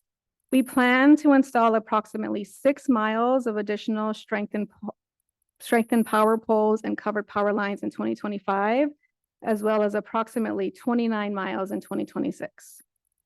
In addition, we removed approximately 2 miles of power lines that were no longer needed. So note that this map also includes combination hardening projects in light blue, which include both undergrounding miles and strengthened power poles and covered power lines and or line removal miles. We have interactive maps to your question, Supervisor Joya. There's undergrounding maps of our undergrounding work and system upgrades in your particular communities. So you can visit pge.com/wildfire safety-upgrades. I will email you all of the websites that I am reading out so that you have them and can refer to them and tell you exactly what they do. Next slide, please. All right, so we coordinate work plans with our regulators through several processes to review and approve wildfire safety system upgrades throughout our service area. Our Wildfire Mitigation Plan, or our WMP, is reviewed and approved by the California Office of Energy, Infrastructure, Safety, or California OEIS. Our WMP outlines key risks, safety improvement goals, and mileage per year plan for undergrounding and wildfire safety system upgrades. We recently filed a WMP that covers our 26 through 28 work plans and includes nearly 1,100 miles of undergrounding within that time frame. Our general rate case, or our GRC, is reviewed by the CPUC.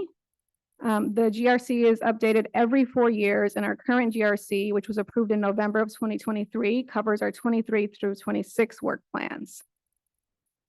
And then our electrical undergrounding plan, or our EUP, will be reviewed by both the CPUC and the OEIS and is expected to cover our 2028 through 2037 work plans.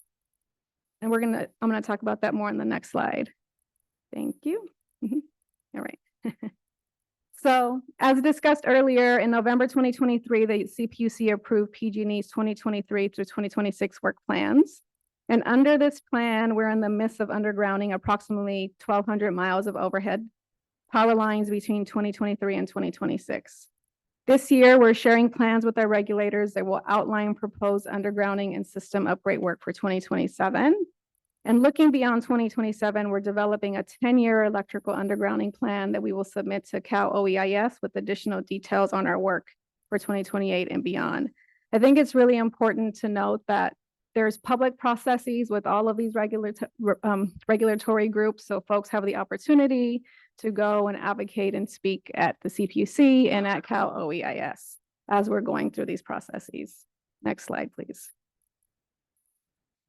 All right, we have resources that detail wildfire safety work in progress. So when our community wildfire safety program launched in 2018, customers and stakeholders asked for a public tool that tracks our CWSP work and the likelihood of communities being impacted by a PSPS or other safety outages.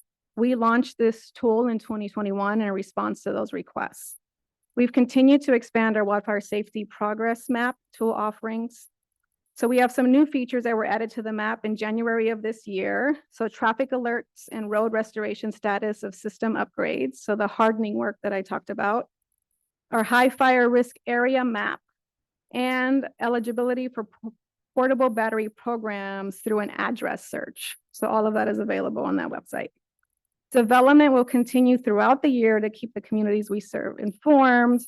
That website is pge.com/progress map to have that interact. You see it there. All right, next slide, please. All right, vegetation management. Next slide. So it's really important that we have a robust vegetation management system so that we are keeping trees away from power lines. We work with our customers and our communities every day to manage trees and other vegetation located near our power lines. Each year, we inspect approximately 100,000 miles of overhead power lines and perform additional inspections and tree trimming in areas with an increased wildfire risk. We also trim or cut down more than 1.5 million trees each year that are too close to a power line to be safe. This also includes addressing dead, dying, or hazardous trees. Next slide, please. So when we're doing vegetation work in your communities, what can your customers expect during this work?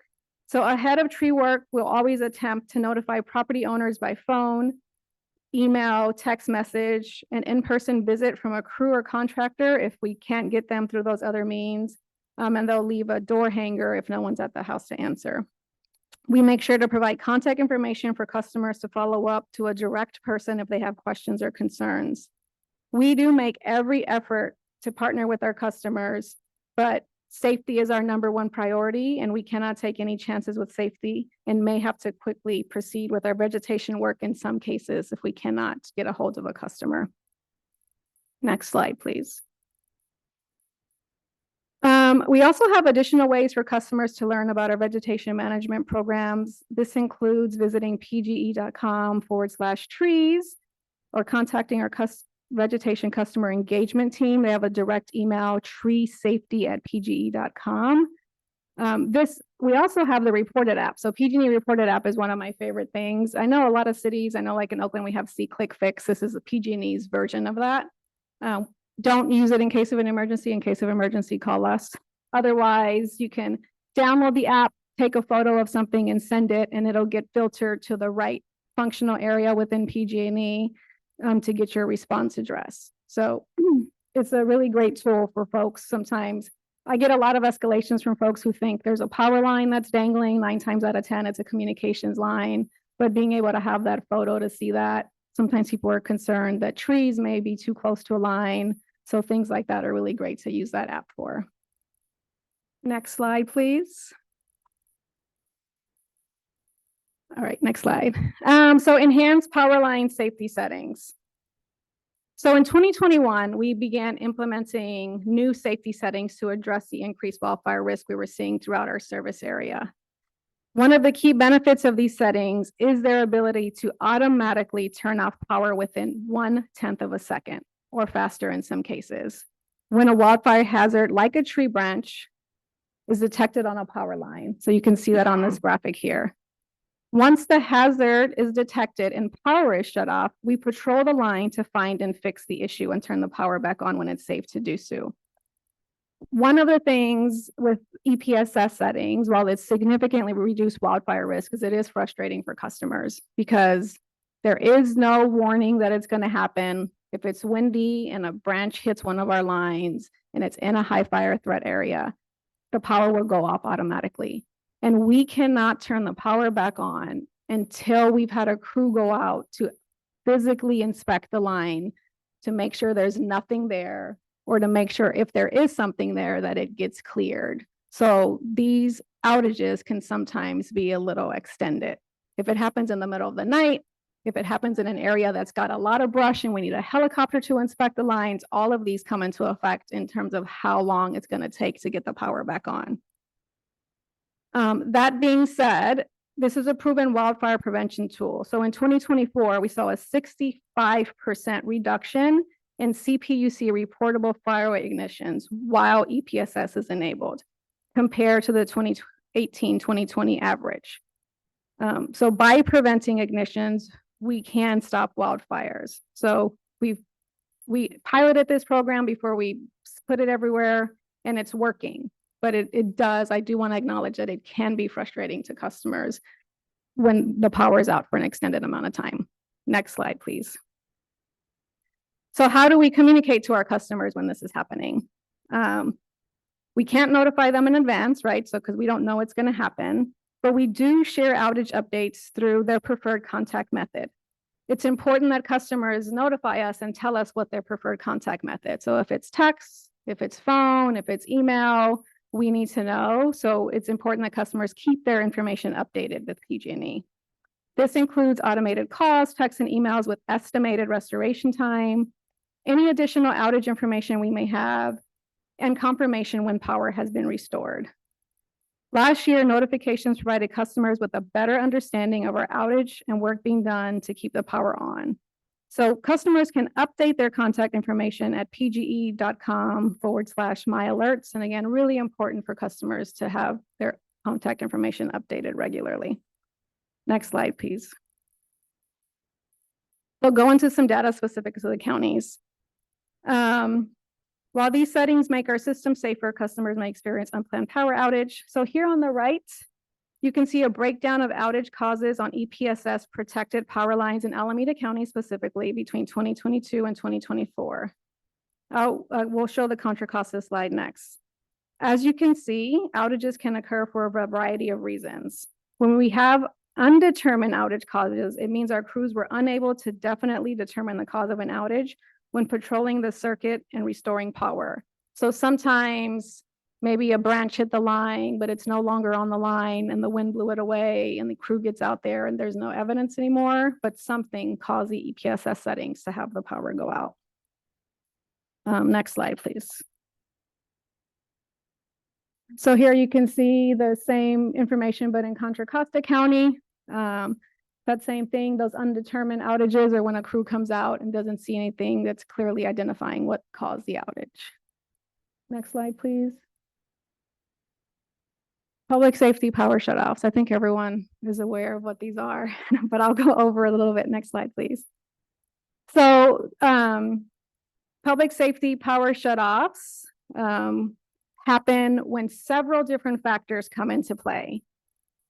So high winds can cause tree branches and debris to contact energized electric lines, damage our equipment, and cause wildfire. To help prevent wildfires, we may need to turn power off as a last resort. And with this comes lots of notifications. So this is PSPS, and the big difference between PSPS and EPSS are those notifications. As each weather situation is unique, we carefully review a combination of factors when deciding if we're going to turn power off.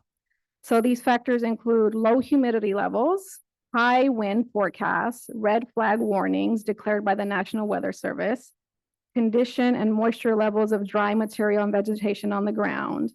And in addition, we leverage our 24/7 centralized intelligence center, the HAWK, the Hazard Awareness Warning Center, to conduct real-time ground observations and support our crews working across the service area. For the safety of our customers and communities, PSPS continues to be a necessary tool of last resort, of absolute last resort. We know that turning off power disrupts lives, and we do not make this decision lightly. As we continue to build on those layers of protection that we've been talking about, we're focused on reducing the impact of PSPS outages. And I hope you can see that we've had significantly less PSPS outages over the last few years. Next slide, please. So with PSPS outages, you get lots of notification. Your customers get notification. You all as elected officials get notifications. Our public safety partners get notifications. So we, 72 to 48 hours before power is turned off, we notify our public safety partners. We are in watch mode 48 to 24 hours before power is turned off, and then warnings 4 to 1 hours before power is turned off. In that watch mode is when we start notifying our customers that power may be turned off. Then we have notifications during the event. So when we're turning the power off, after the weather has passed, once we're going to start restoration, daily until the power has been restored. So I'm wondering, because I know there may be some questions if just to, I think the PSPS folks generally know, so many you have good material here. Can we go to the end so we can get to any questions before you have to leave? Sure. We have good information here. It's a very thorough slide deck, which Okay. has a lot of Slide packed 35. information. Versus- And then we have the that information, customer resource and support, which we all have, wildfire support. So maybe can we go to questions? Sure, we can go to questions.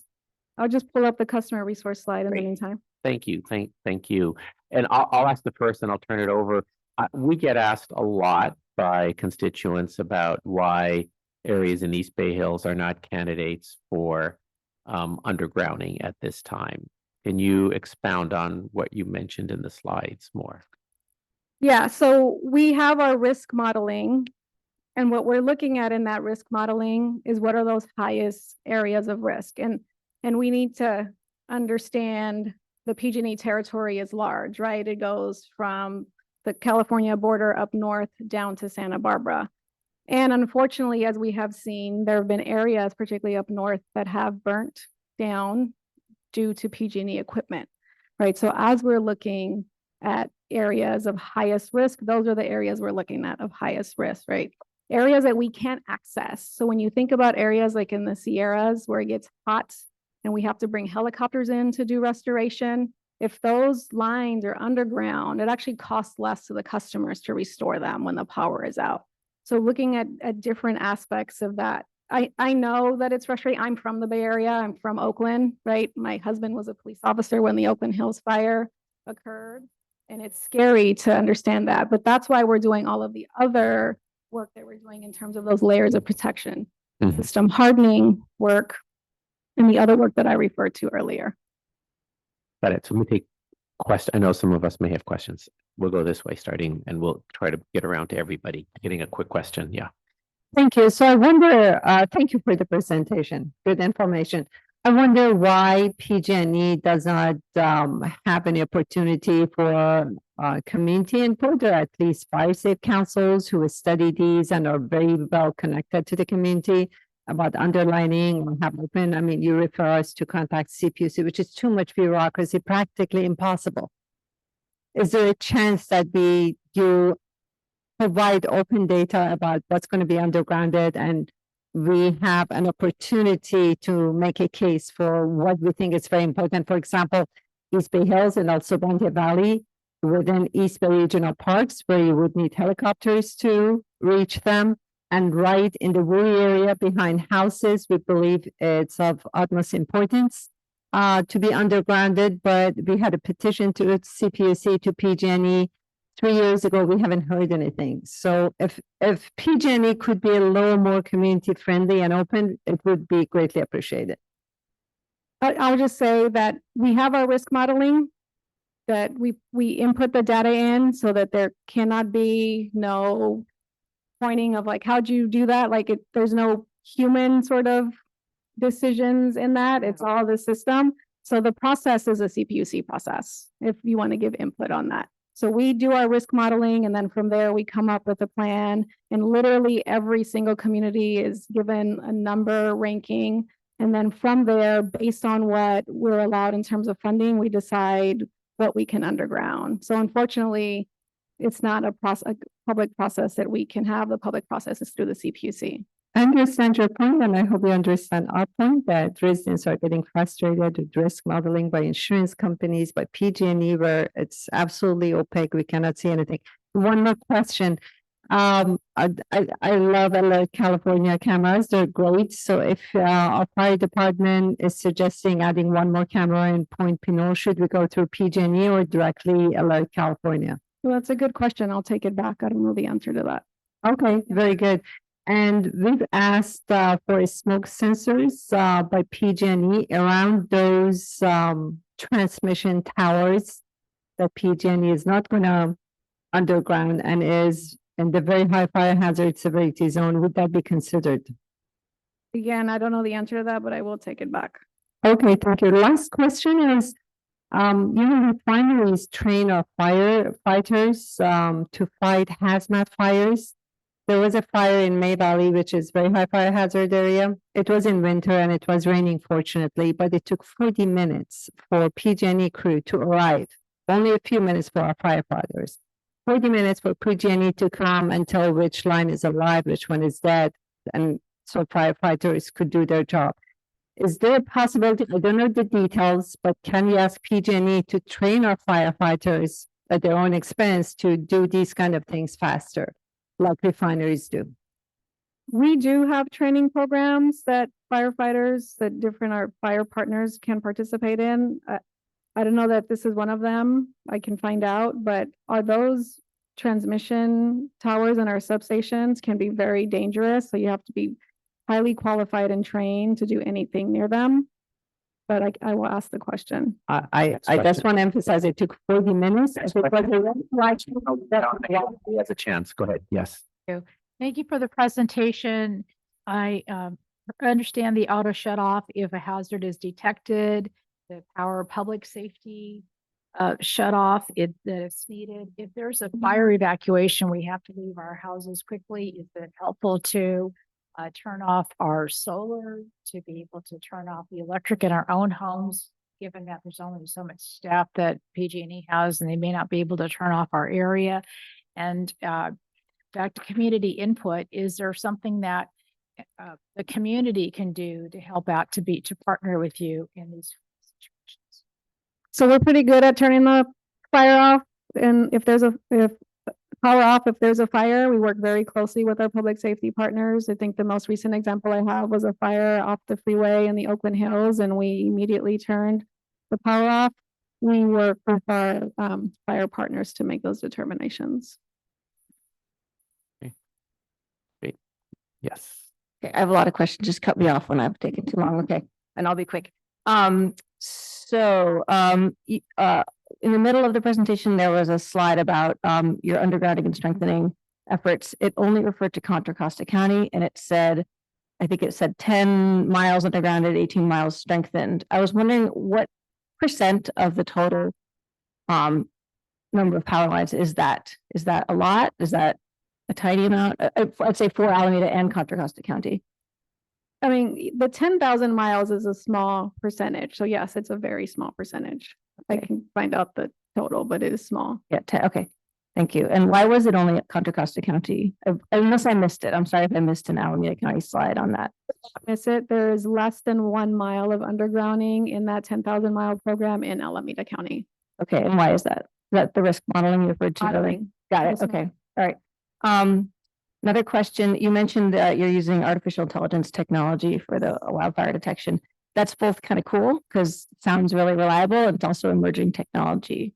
I was wondering how that's been tested and what kind of track record the AI software you're using has. Yeah, I mean, would love to bring you to see our Hawk. It's AI is part of what we use. We have people who are literally in front of computers monitoring all of those cameras and weather detectors that we have. So it's a combination. Okay, so the AI is a backup for.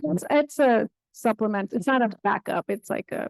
I see. I don't think supplement is even the right word, but they work hand in hand. But we have people watching at all times. At all times. At all times at our Hawk. Okay, great. Yeah. Thank you. The 20 neighborhood undergrounding program's been discontinued. What should I tell if I have a neighborhood in my district who wants to do undergrounding? Is there anything that I can tell them? There are programs which residents can privately pay or jurisdictions can privately pay 20B and 20C undergrounding programs. Okay. 20B, Rule 20C. Okay, thank you. And then you mentioned you've upgraded the transmission line from Moraga to Oakland. We are in the process. So thank you. Are there, forgive me for not knowing this, I probably should. What are the other major transmission lines in the East Bay? Is that the only one or are there more that you haven't? Or there are more? Yeah. Okay, so are there plans to upgrade the other ones as well? As needed, they will get upgraded. So there's no plans now. It's a long process. We've actually been in the process of upgrading the Oakland Moraga X line for a couple of years now. And we're finally getting to the point where we're ready to do work if the CPUC approves it. Okay, and I guess my next question would be, how do you decide? But that goes back to the risk modeling that you've mentioned. Inspections of all of our lines, transmission and distribution, and based on that, we determine when they need to be replaced. Okay. And then last question, I think I'm going fast. The public safety power shutoff process, at some point, somebody has to make a decision. Okay, we're shutting the power off. What kind of transparency is there for that decision making? Because I think a lot of people have opinions, like they should have shut off the power or they should shut off the power now. And I'm curious, just how do you make the decision and what kind of transparency is there? So we activate an ELC, we go into emergency mode right away, and we have a ICS system that's completely set up, and that's how we do it. There's not public transparency into that, but there are a lot of factors that go into that. And we work with the National Weather Service and others to determine if it makes sense to when and if it makes sense to turn the power off. But it is something we do at the last resort. And again, we have not had a lot of public safety power shutoffs recently. See, the place this question is coming from is I think, I mean, I can't speak for everybody, but I think in general, there's support for that. I think people find it comforting when, if there's, really dangerous fire weather. I've heard people say like, why isn't PG shutting off the power?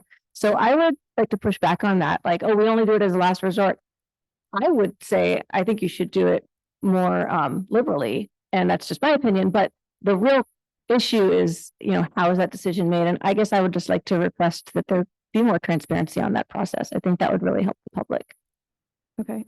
I will tell you in the dozens of presentations that I've given, you're the first person to say that you want more PSPS. I was at a city that I will unname the week of the Maui fire, and their elected officials were frustrated at EPSS outages and asked if we could turn down the settings.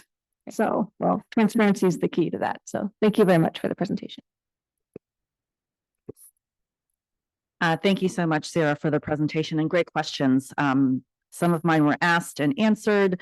I am interested in hearing a little bit more about the AI technology. And the reason is because I recently was talking with a colleague in Santa Clara, and they have an early wildfire detection sensor network of 50 sensors. It's a partnership across multiple jurisdictions in Stanford. And I'm just curious if this is something similar. So our N5 happens to be their vendor.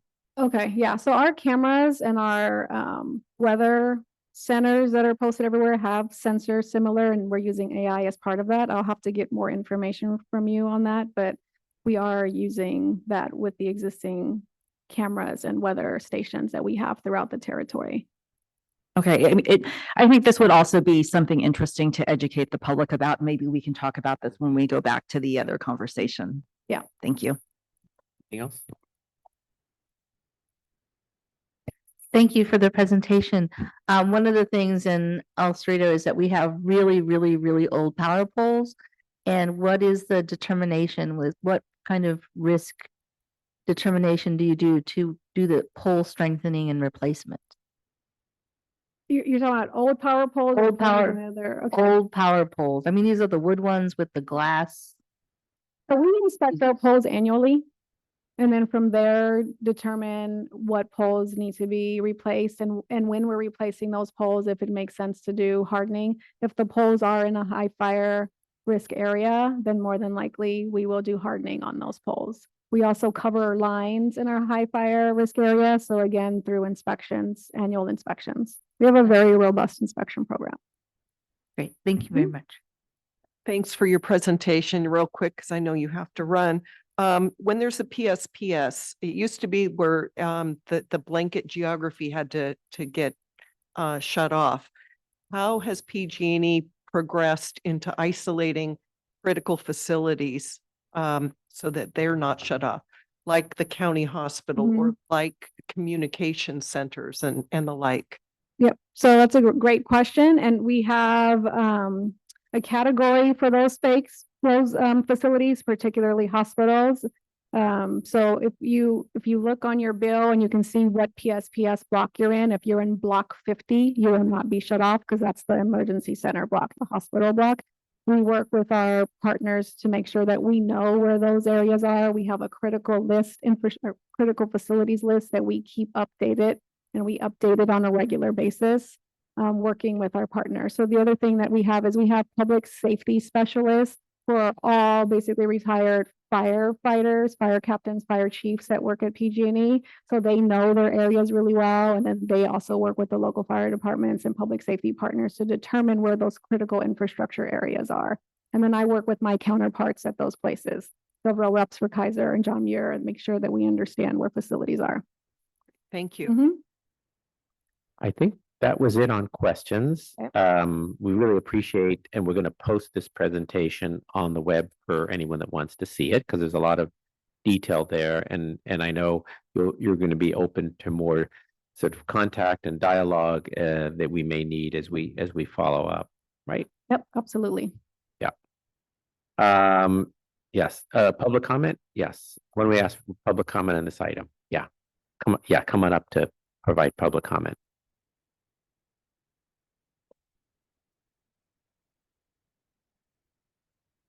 Yeah, Norman LaForce. Before the meeting, a couple days ago, a number of people sent me some photographs from Tilden Regional Park and the Sibley Regional Preserve showing the power lines going through very heavily forested eucalyptus areas. And I guess maybe this is handled by their risk modeling, but the risk of one of those branches falling on the power lines seemed pretty high to me. I would suggest or urge this body to have the Park District come in and talk about how they're working with PG&E. They're going to be the next presentation we have at a next meeting for Park District. Park District's going to be coming, so that's a good question to ask them. Be good to ask, and I'll forward the photographs to you all. They look pretty scary, actually. Great, thank you. Yeah, the Park District will be here and public comment, yes, on this item. Good afternoon, everyone. Councilmember, Supervisor John Joy. My name is Joe Grappolo, ex-battalion chief from City of El Cerrito. I work with evacuation software right now, and I want to congratulate everybody in Alameda County, Contra Costa County, everybody on the board here for all the work you've been doing.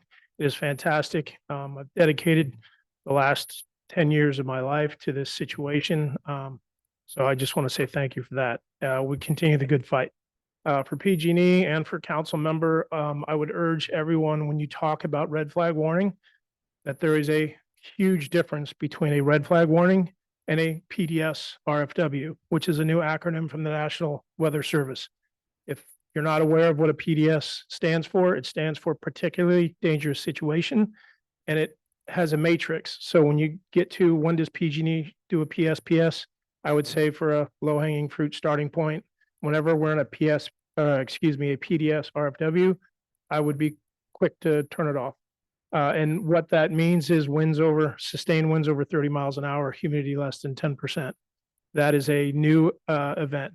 When you look at the LA County fires, Palisades, Eaton Fire, and all that happened in January, they were under a PDS RFW. And I've got images that I can share with everyone from the news that shows that. The last time LA County had a PDS RFW was in 2020. They don't happen very often.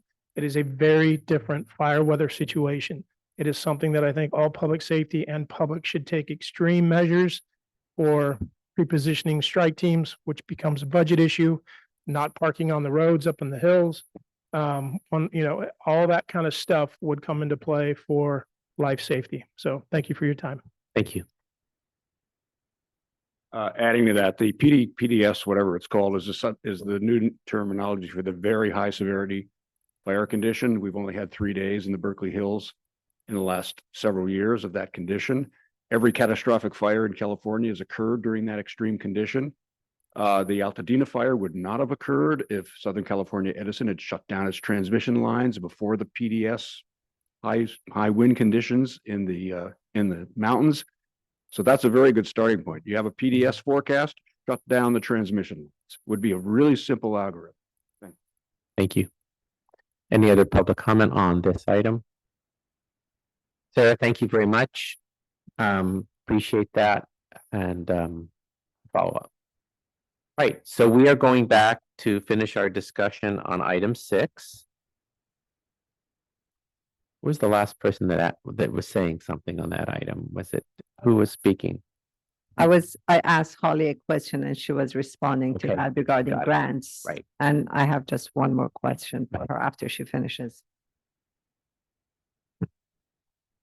I think I've answered the questions and I've already gotten emails from several people here at holly@diablofiresafe.org. Feel free to join them. We'll have a great time. Back to you. So, the governor just announced $180 million. Do you know where it goes, how we can apply for it? Is RPP a part of it?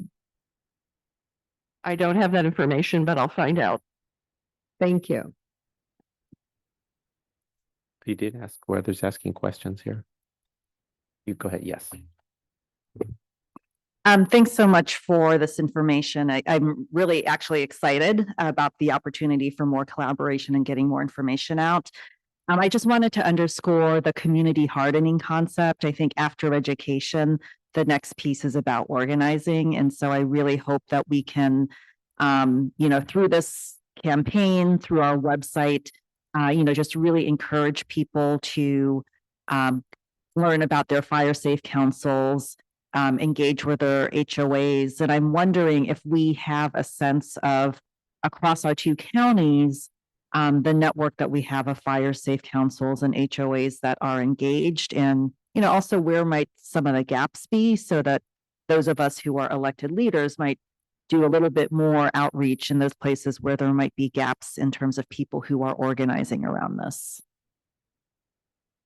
Go ahead, Susan. Yeah, I don't have a sense of what's happening in other communities. But we've made a push in Berkeley to organize, and what we're trying to do is create a continuity across the whole city. So we're looking at where are the gaps in neighborhood organizing. And I think we have 14 certified or 15 certified Firewise communities. Some of them as big as Park Hills, which is about 350 homes, and some of them as small as 8 homes. So they vary in size. But we have a dedicated position in the fire department. Is it part-time? We have a dedicated part-time position in the fire department to helping neighborhoods organize. So, that's something for everybody to sort of think about, but also electeds offices can play a really important role in organizing, even on Zoom work sessions, on organizing Firewise communities. And there's lots of information online again that can be used to help people get started. So I'd love to hear from other people about. Just to follow up on that, we may have had some discussion on this before, and it came up again today, really developing materials. When I was in Canada last summer, the Firewise, or the Canadian government has this amazing package of materials pamphlet for residents on a lot of this. It's the best I'd seen. I gave it to our fire chief. I kept a copy or two. And it occurred to me something like that is regional in nature, that this could be a project we can get some funding for, that is an educational tool for the East Bay on home hardening. So maybe that's a project that we could take on that's doable, and deciding, who to work with on developing this. Because I've seen, Kensington has something, county, different jurisdictions each have it, but is there some one uniform kind of pamphlet we could put out as part of a larger education campaign? Maybe we can, that's an item, if folks are interested, we could explore further. Yeah, other comments and questions? Yes. Yeah, but go ahead. Lisa. Thank you for all the great discussion and all the information. I wanted to kind of go back to something, Supervisor, you said before about, there's this, ongoing funding need on top of sort of immediate grants and sort of seed money. And one thing that El Cerrito is looking at is we are a charter city with real property transfer tax. And we're trying to come up with some guidelines that will allow us to use that transfer tax rebate as one way of encouraging home hardening.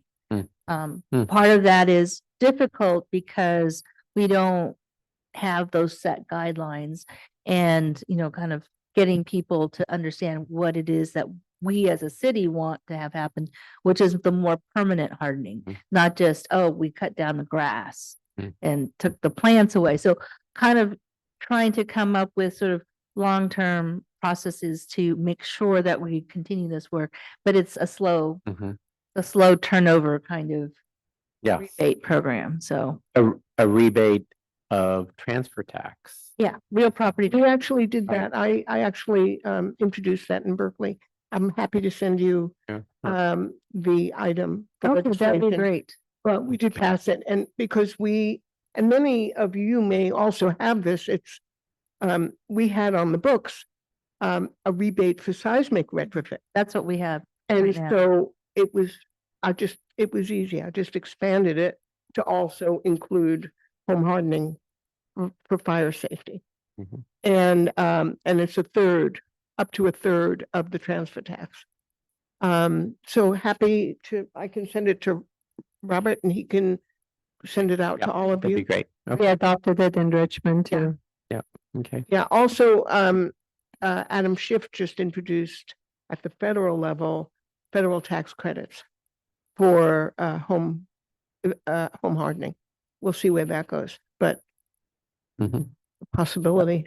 And then kind of going back to kind of this information, and this goes back to the prior meeting. Is there actual concurrence on all the requirements? I think there's the insurance company requirements and of what zone zero will require from the state perspective.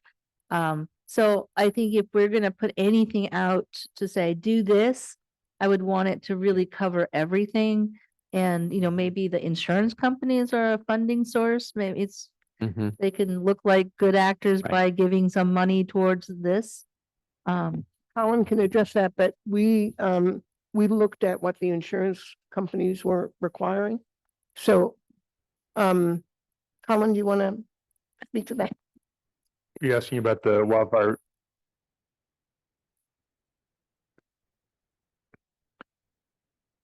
Yeah, we don't have any information yet that suggests that the insurance companies might be willing to partner in providing funding. But one of the things that we're actively pursuing is trying to make sure that our fire code aligns with the California Department of Insurance, so that we're giving the same standard to everybody, so that as we come out and we do an inspection and we say, hey, you passed the fire code, you get an A+, they go to their insurer and their insurer says, well, no, this isn't good enough. So we're trying to eliminate those differences so that we're all playing with the same set of rules.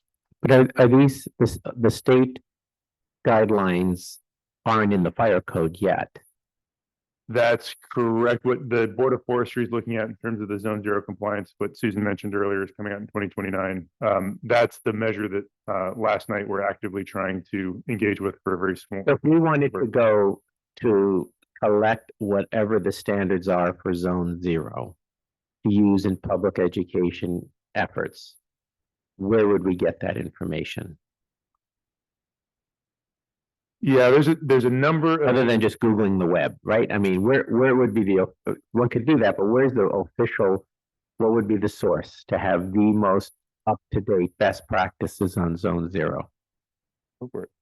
Should have it on our own website. You have it a number of places. I'm wondering whether you have an idea for a specific place to go where all of that's captured. Well, the draft for zone zero, the draft for zone zero was just recently published, right? Which gave you guidance on what they're working towards.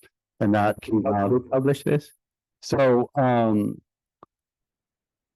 Newsom's executive order gave them 45 days to publish a draft. That draft has been published. And it was very useful for us. And it was less restrictive than we were hoping. So I can send you a link if you'd like. Yeah, I think that might be the easiest way. And we're using that draft in El Cerrito, obviously, to start to build our ordinances around when we're going to adopt these maps and what type of ordinances we're going to have in our different zones. I would add to that, NIST Technical Note 2205 is the government-funded research that looks at home hardening and defensible space. The other place I would look is the IBHS Wildfire Prepared Home Standard, which is a nonprofit research arm that supports the insurance industry, but they do have the best graphics and collected information that I know of. What's it called again? The IBHS Wildfire Prepared Home designation. Ariana, you want it? Yeah. And to that point, that is the highest standard, and that is what we should be modeling after. We've had several The discussions. IBHS Wildfire Prepared Home. Organizations, but a higher standard that we would meet in this moment would be those standards.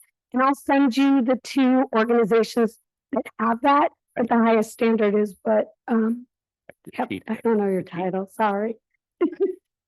Chief. Chief.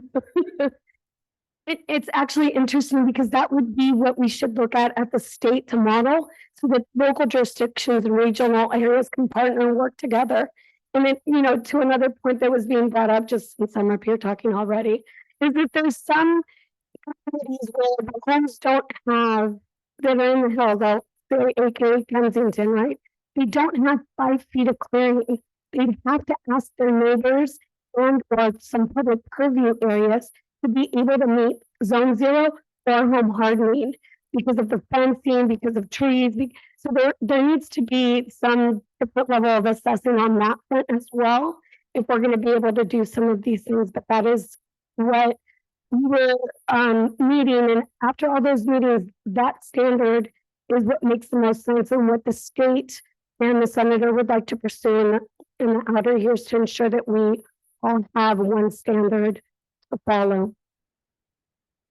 If I can add to that point, one thing that's been written into our fire code for a while now, and it may be in yours as well, is that your neighbor, you are responsible for taking into account structures that may not be on your property when you're talking about defensible space. So if you have less than 5 feet of separation, it doesn't matter whether you own the structure or your neighbor does. If it's your land, it's your responsibility to control it in a way that does not provide a hazard to your neighbor. Got it. John, yeah, would you want to speak under public comment when we finish our discussion here? Let's do that. Yeah. Yeah. I just wanted to invite Oakland's Assistant Fire Chief, Chief Landry, if you wanted to add to the discussion on Zone 0 from Oakland side of what we're doing as well.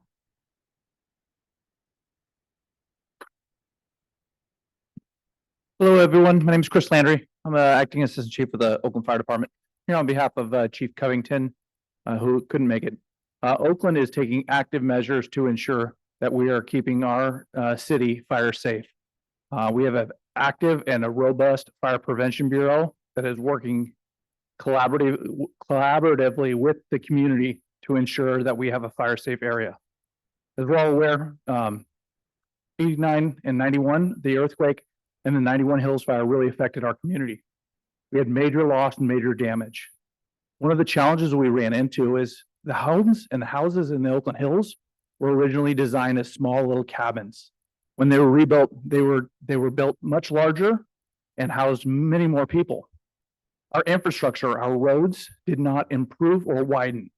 Our biggest challenge that we face in the Oakland Hills is the evacuation of the community and ensuring that they get out. We do not want to see anyone's home be destroyed, but our number one concern is those citizens that live in the hills.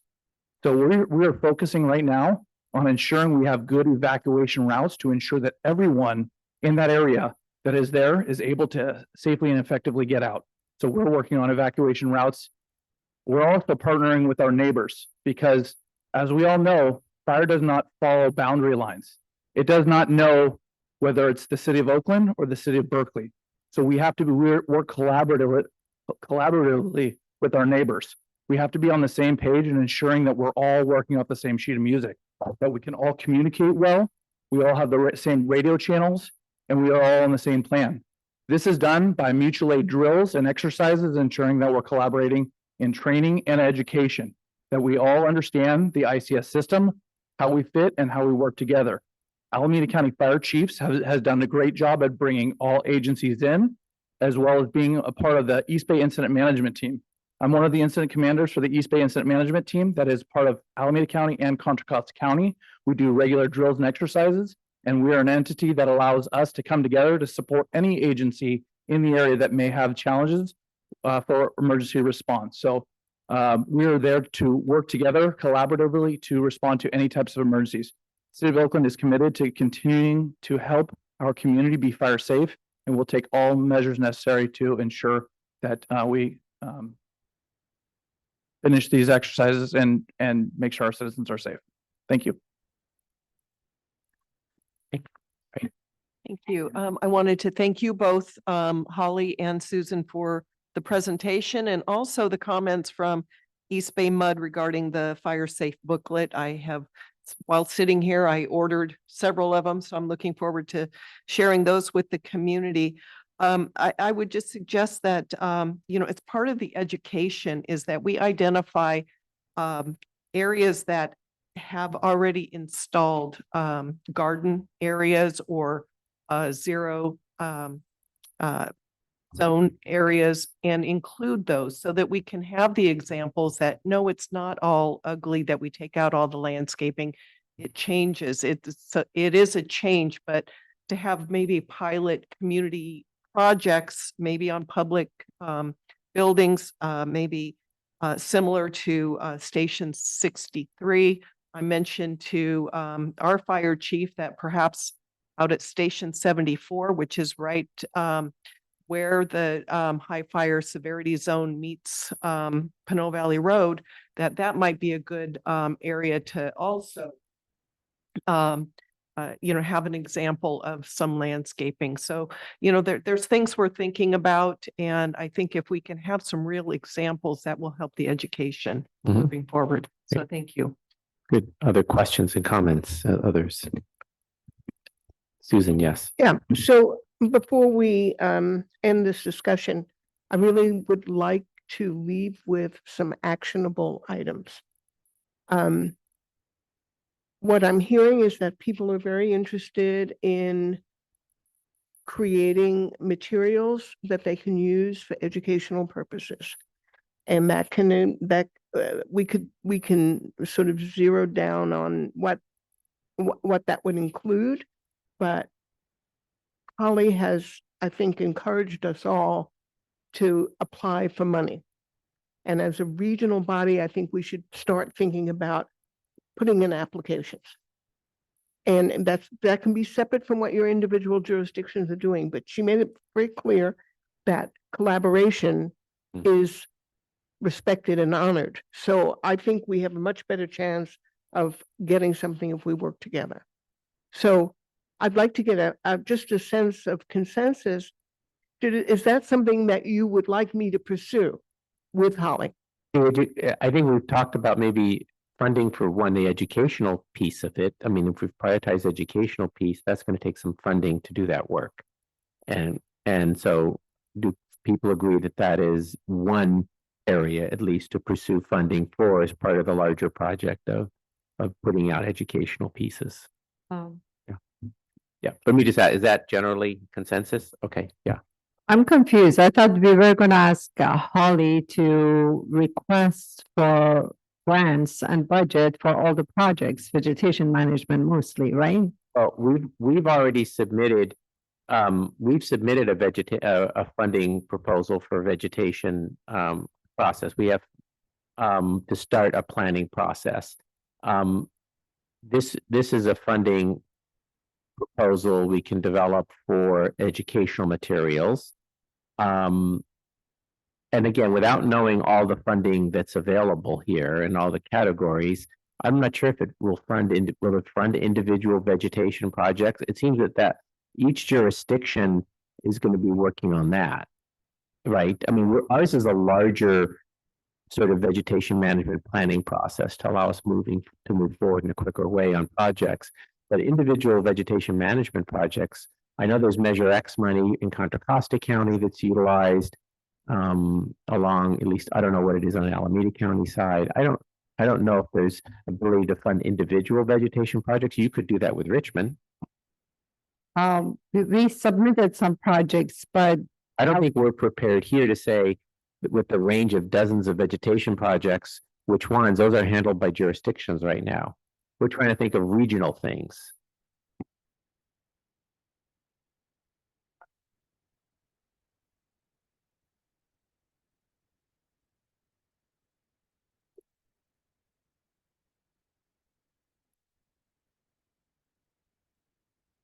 And for the public, right?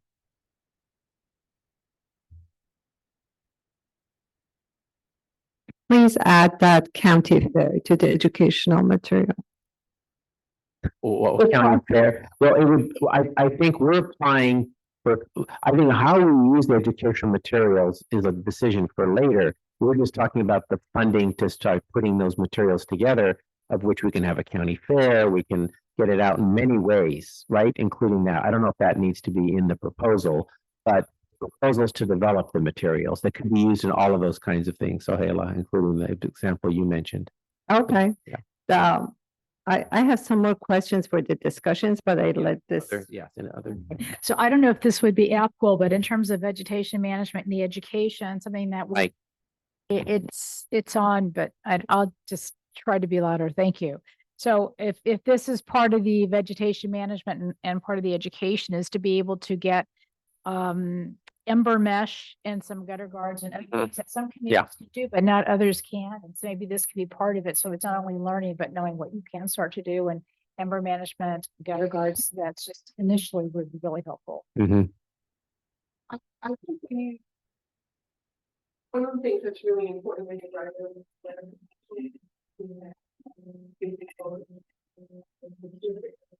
achievable. And so, everybody wants everything. We all want funding for everything. But I think we have to sort of focus on what is really doable and what do we have the best chance actually achieving. Mhm.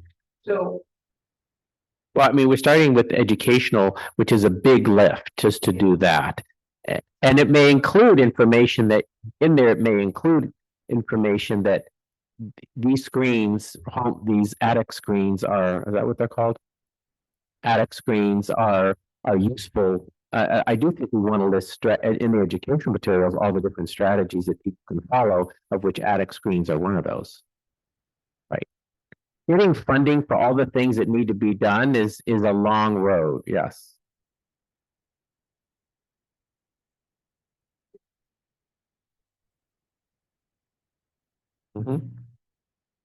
Okay. Yes. Other comments? Good. So Haley, you said you had another comment? Yeah, we have to begin to wrap this up. Yeah.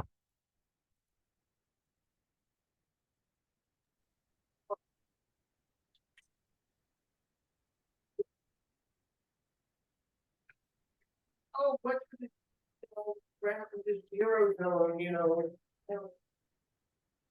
I'm like, well, you don't even live in the zone that.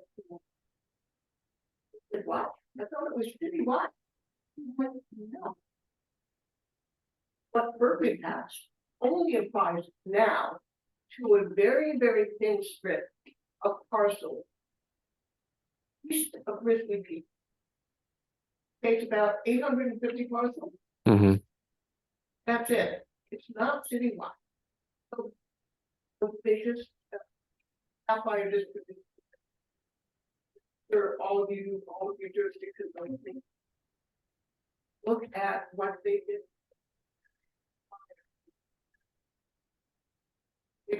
Because it may not be that much. It may not be that big. Mm-hmm. Mm-hmm.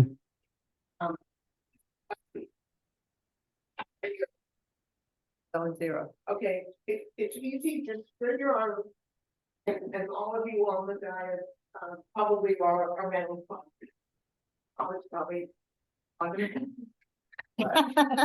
It helps for people to see what we're talking about. Mm-hmm. Right. Can I just jump in? Just, it's also the people in those high fire zones. They're the ones, they're already extremely aware of the fire danger. It's the easiest sell for those communities as well. So. And I think we have to remember, we don't have to subsidize every property owner. Folks make improvements to their properties. Seismic repairs are made by homeowners. And so I think our focus is on subsidizing individuals who may be in zones in lower income communities where they can't, right? It's like trying to fill the gaps for lower income residents. But if you're living, on property up in the zone you described, most of those property owners are going to be able to afford to do this. And yeah, and so I think that we have to be realistic about what we can subsidize and what we can't. Yeah. And that's why the education at least informs people what to do that work, preferably on their own. And then we find those gaps. I don't think it's our responsibility to be paying people. I'll just take my district up in the Kensington El Cerrito Hills who can afford it to, have other uses for public dollars and subsidize them to make improvements that they can afford to protect their home. We want to incentivize them to do it, but there may be areas where people can't afford it and we want to help them. There have all kinds of areas where we do that. We have energy requirements now, where we're, making people adapt their homes to new energy demands. Yeah. And No, that's a good point. Yes. Yes. So that's noted. Yes. Another angle on subsidizing is a volunteer effort. And I just want to shout out our mayor, who has a representative here. So tell me if I get this wrong, Sydney. But I believe the mayor is proposing an initiative called Berkeley Corps. That part of it's recruiting volunteers, young people, UC Berkeley students, and one of the jobs that we could create for them is actually helping homeowners with complying with Zone Zero. Is that right? Okay, so that's just another way of subsidizing that's actually a lot easier and good for the community. Great, thanks. Other comments? Yes. I know that there's a lot of state legislation after the fire to streamline and pause implementation of building codes. Is that really going to come back and sort of bite us in the end here? Because we need to build to the highest standard, right? There's 13 bills on the Senate side. I can't speak for the Assembly side.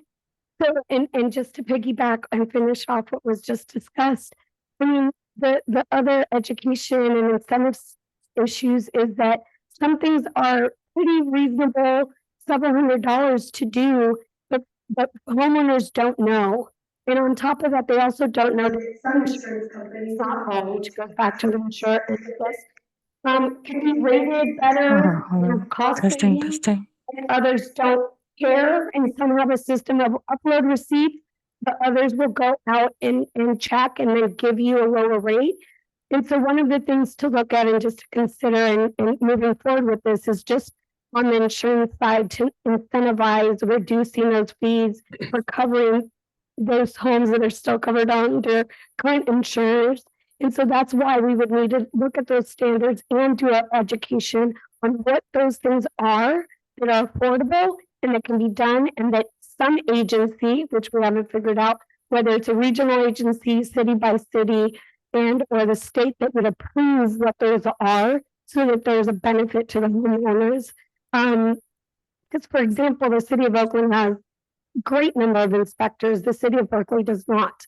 And they've been very clever in using interns and different models to doing that, right? But then we have supervisors going to the chief's group, then we have some crossover where there's unappropriated areas that are still not as capable of doing some more things.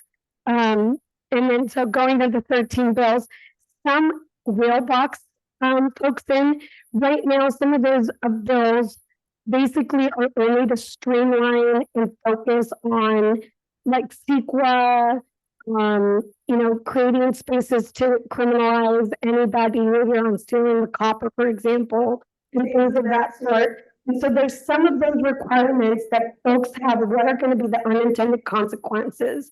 And so I was going to go through the 13 bills, but I just want to also share, those are coming before committees the next 2 to 3 weeks. And so they'll either die, be modified, or change. And the only mitigation on the budget for those are, the school sites, the community colleges that are impacted.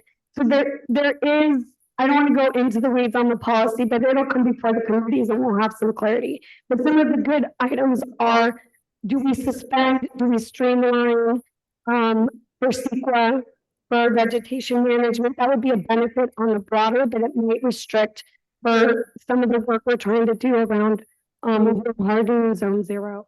We'll have to wait and see. I'm happy to do a presentation at the next meeting to see where those all go and where the budget discussions go. So right now they're just concepts until they go through their processes. Excuse me, Chair John. El Cerrito IT staff advises that we need to restart a projector. It'll just take a few seconds if we may. Can we have discussion while that's restarting? Yeah, what are we restarting the projector? So, but we still have a Zoom connection.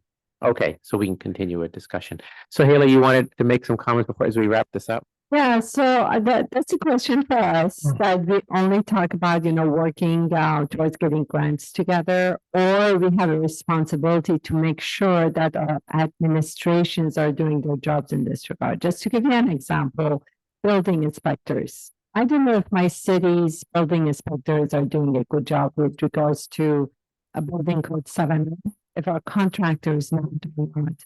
My suggestion is, I don't know how, but let's discuss it and see what we can do. So each of us take it back to our jurisdictions and make sure it's implemented. Right. So that there's dozens and dozens of things that we are all wearing the hat of our agency we're responsible for. I'm not sure I'm in a position to tell Richmond, I don't want Richmond telling the county whether we're doing a good job. It's my job to make sure our county's doing a good job, and it's your job to make sure Richmond's doing a good job. Exactly, But I think we can educate. Let's decide, for example, implementing code 7A, important. Right. And each of us are obligated to take it back to our jurisdictions and we can report back in 3 months. Do we have enough number of inspectors? Do we educate our contractors? Do we find them if they don't implement it? I think there's the difference of the macro and the micro here. We're trying to develop regional policy for the East Bay that we could do where our entity here adds value. I'm not sure, I think we all sense as elected officials have responsibility to hold our departments accountable. I can tell you with county government, that means hundreds of areas that we do in health and social services and criminal justice. So. Yes, I can hear you. I'm not sure here, I think a topic like applying for grants on things that benefit us all, help us.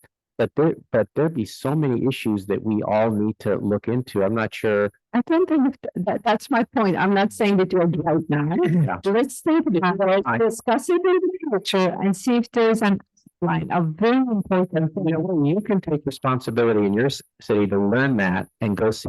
You should, as a committee, what we do at the county, we have committee meetings. And if we think and we have fire board district meetings, if we feel that we want them to be accountable to us as a board, wouldn't you ask your city council to say, hey, are you doing enough inspections, and report to your council whether you're doing that?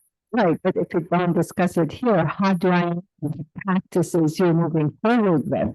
We can share experiences and wisdom and knowledge and make sure. Can I interrupt, please?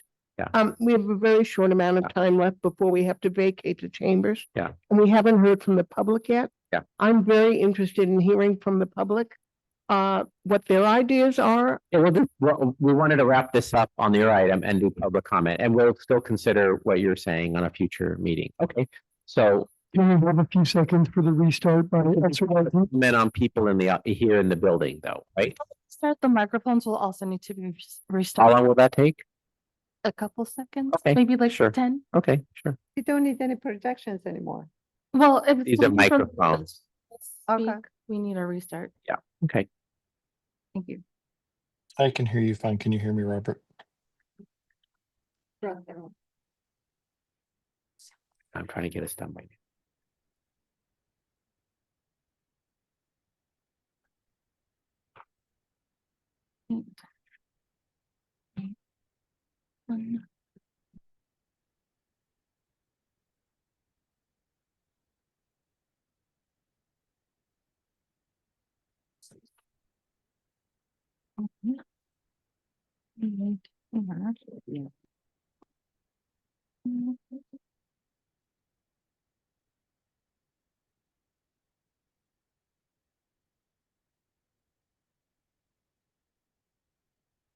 Testing. Okay, we're good. Sorry, thank you. we can resume, Chair Julia. Thank you. So with that public comment, on this item. Yes. John Kaufman with the Alliance of Fire Safe Councils. Two comments. One, you're moving in exactly the right direction in terms of developing a proposal for public education on home or community hardening. I like that phrase very much. It's very important, and I think it would be a very appropriate parallel grant application to the one that we already have submitted on vegetation management, because it's an appropriate thing to be done at the regional level. We are a region, we're not just a city, and developing the public education program and materials is highly appropriate to be done on a regional level, and then it can be distributed and implemented on a local level. The second comment is the people who are not present in the room today are the people from the insurance industry. And we've talked a little bit about that, but there's a very important role that the insurance industry needs to play. And that is, if people go to the expense and the trouble of hardening their homes, they should be recognized by being able to maintain their homeowners insurance. And there's a role for the state to play in that.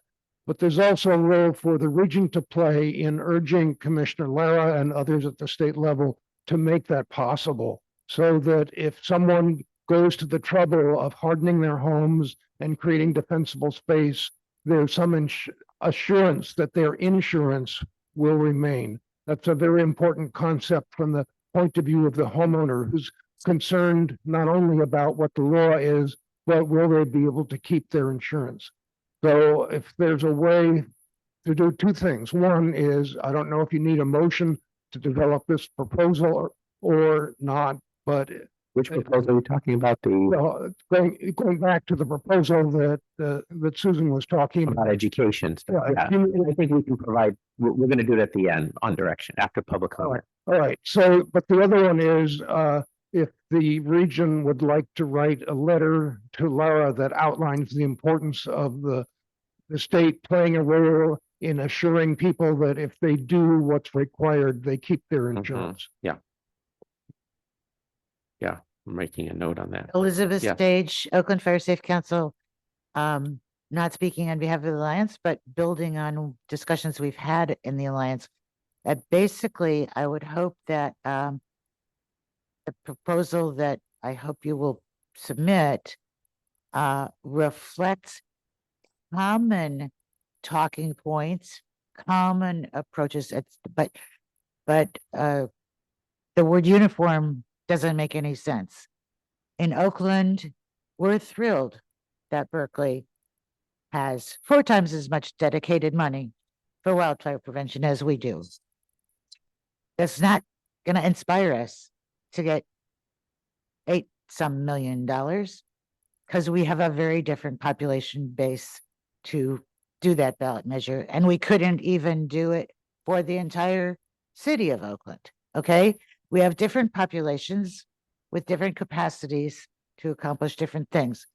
An educational program should also take into account the number of people who have how much education to absorb how much technical detail, so that I think that Councilwoman Ramachandran, who is very skilled at communicating on all sorts of media,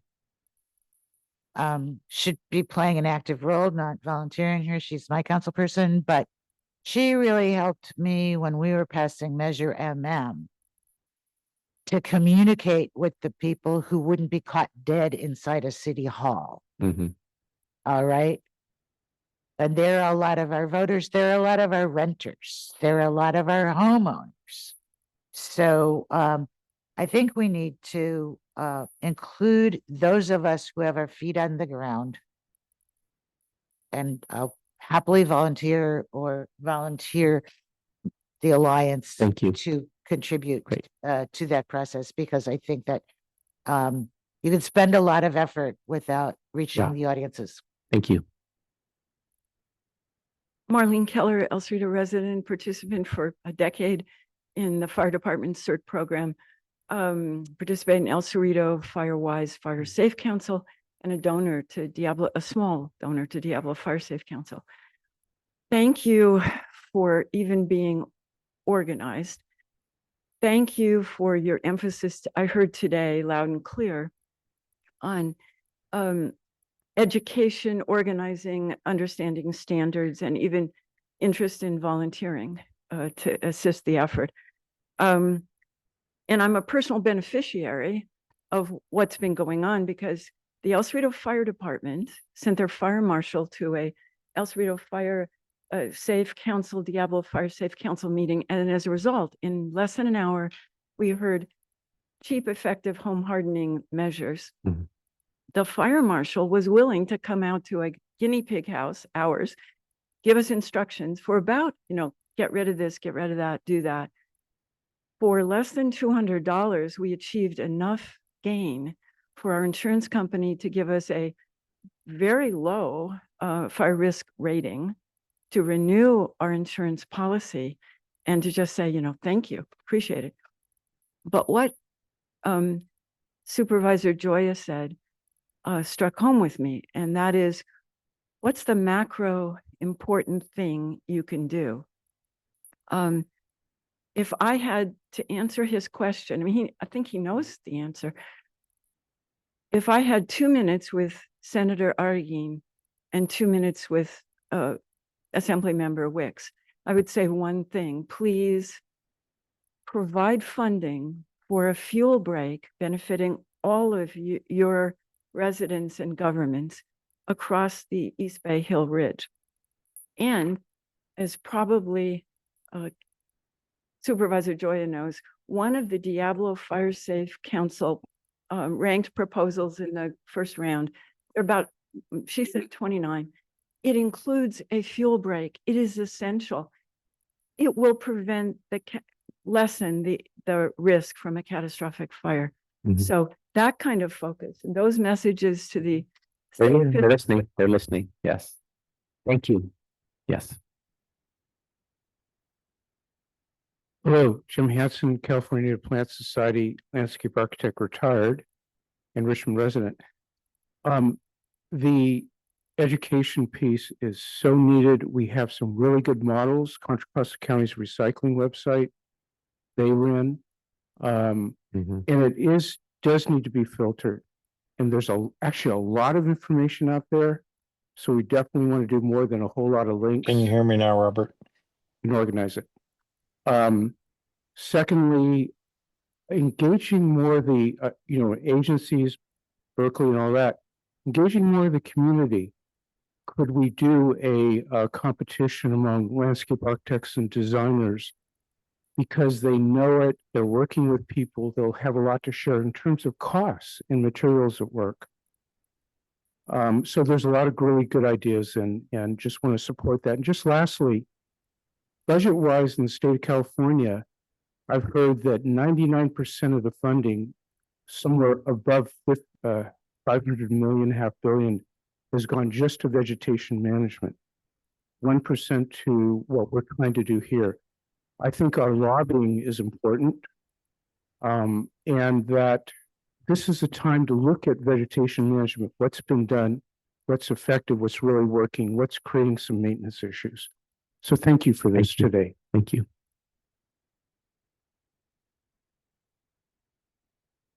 Hi, Sandra Sprague, El Cerrito resident. As a homeowner and a resident, it might be helpful. I know East Bay Mud, when you have to do a lateral, gives you a list of people who can do that. It's really hard to find someone to do home hardening, or, that they know what they're doing. So if that's possible to do on a city or county, I would really appreciate that. Thank you.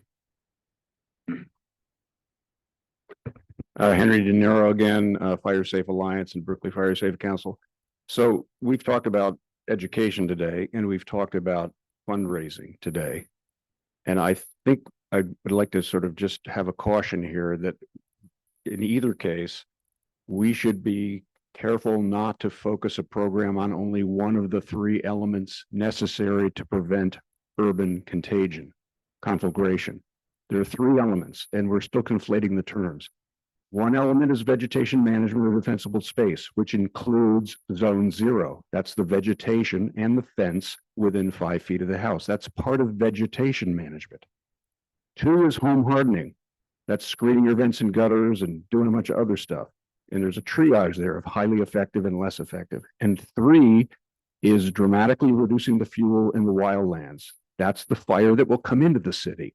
And the most important one there is cleaning up the understory of the eucalyptus groves and then beginning to dramatically thin the groves, whether it's on the UC property or in the park or in the city. So we have 3 elements here, and it has to be the home hardening and the vegetation management or zone 0 have to be done at a community level. You have to achieve herd immunity. So for the residents, you can have a 2-pronged program of vegetation management with zone 0 where needed and home hardening, but they both have to be done in a way or funded in a way or educated in a way where there's wide scale adoption or it won't help. Okay. Right. I'm going to simplify it to 2 strategies. One is what the homeowner can do, which are the home hardening and zone 0. And one is what needs to be done in other places like public. So yeah, and I think because our education effort is going to focus on what can the homeowner do.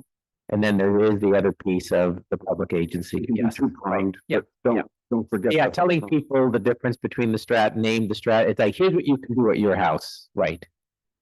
Chair, 2 speakers on Zoom. Okay. First is Chris Parkman. Okay. Good morning. Thank you. If Robert, if you could share that flyer I sent, I would like to take this opportunity. I know a lot of information has been provided about or requesting about education, and like to point out that May 3rd is been identified by NFPA as the National Wildfire Community Preparedness Day. So we're taking advantage of that by having a event at our training facility at 2945 Treat Boulevard in Concord. It's from 9 to noon. That day we'll be doing a burn demonstration about vegetation in a planter box showing the hazards that exist with that vegetation that exists in zone 0. To educate people, we'll also have a lot of our equipment on site, and then we'll be doing a short town hall meeting, like a classroom style that we'll be doing similar to what we did in Pinole last year, where we'll also record it to provide information on how you can be better prepared for wildfires going in to this season. So we do have still some open tables available. We have 10 mitigation groups that have committed to assist and set up a table and provide information. Some of those are Mount Diablo State Parks, Animal Service, PG&E, AMR, just to name a few. So if your organization is interested in setting up a table at this event, either send me an email or send an email to info@cccfpd.org, and we'll get you a table reserved for this event. Hope to see everybody there. And I would also like to add, I think that maybe at the next meeting, we'll have a lot more information of where the state's at with the zone 0 requirements and what that language is. And we could provide an update to the group between the fire chiefs that are participating. That's all I got. Thank you. Okay, thank you. Thank you. Also online is Macy Connell.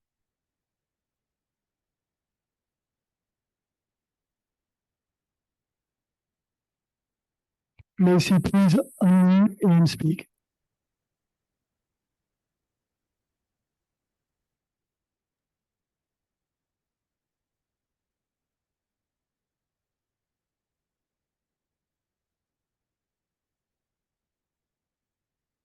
I guess we can proceed. I think Macy's having some problems on her end.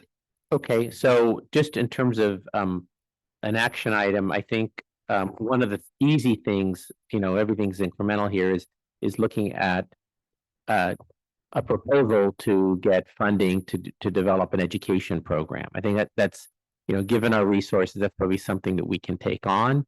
So that is there agreement that that's good direction to provide. So we'll indicate that as sort of general direction in our minutes. Okay, and there's a lot more we're going to follow up and talk about. Okay. Holly had to leave, but I will follow up with Holly. Okay, and we'll talk more on that too. It's encouraging that they're looking at things on a rolling basis, that there's not an exact deadline. So I guess I'll report back at our next meeting in July. Okay. Thank you, everybody, for the discussion. Thank you. Thank you. And then for items 8 future agenda items. We have talked about getting the Park District here. So hopefully we'll see if we can get them to be here at that time. Does it make sense to get updates on the state Zone 0 efforts, and what that means? And maybe the discussion on the educational material, making notes here, educational effort update. So that would be so state requirement on Zone 0, Park District, educational, other items, yes. Can we get a legislative update? Yeah, actually, on- it's nudging. I had some notes, and I know Ariana had suggested that maybe for the next meeting, so we can get a state legislative update. Good idea. Yes, we'll do that. Can we get some information from Commissioner Laura and the insurance agency as well? And update, and we can talk to the senator's office about that, okay, on insurance commissioner requirements, okay? We're just taking these down. Other items? All right. Item 9 is public comment from items not on the agenda. We did get lots of public comment. Is anyone really pressed to say anything else? We try to wrap these up about noon. Yes. I want to say quickly, there was discussion of the transfer tax legislation that Susan Wengraf did. It is actually on the on the East Bay Wildfire website. Great. Under the October meeting already. Great, thank you. Because it was discussed then. Great. All right, any board member comments? Yes, Rahela. I would like to invite everyone to the open house at Fire Station 63. This year, the focus will only be on wildfire safety. May is Wildfire Awareness Month. I'll send a flyer to Robert to share with everyone, and please pass it to your constituents and urge them to participate. I also wanted, the hours are from 11 a.m. to 3 p.m. I also wanted to let you know that there's a countywide evacuation study going on in Contra Costa County with $1.7 million. I representing West Contra Costa Fire Safe Council, and honestly, I have a hard time convincing the rest of the group that an evacuation study should go beyond routes, because the budget comes from transportation agency. They're only focusing on transportation, while I think notification is an important part of it. So we're still struggling on that issue, and I will keep you posted on the progress. Great. Thank you. With that, we are adjourned. Good meeting.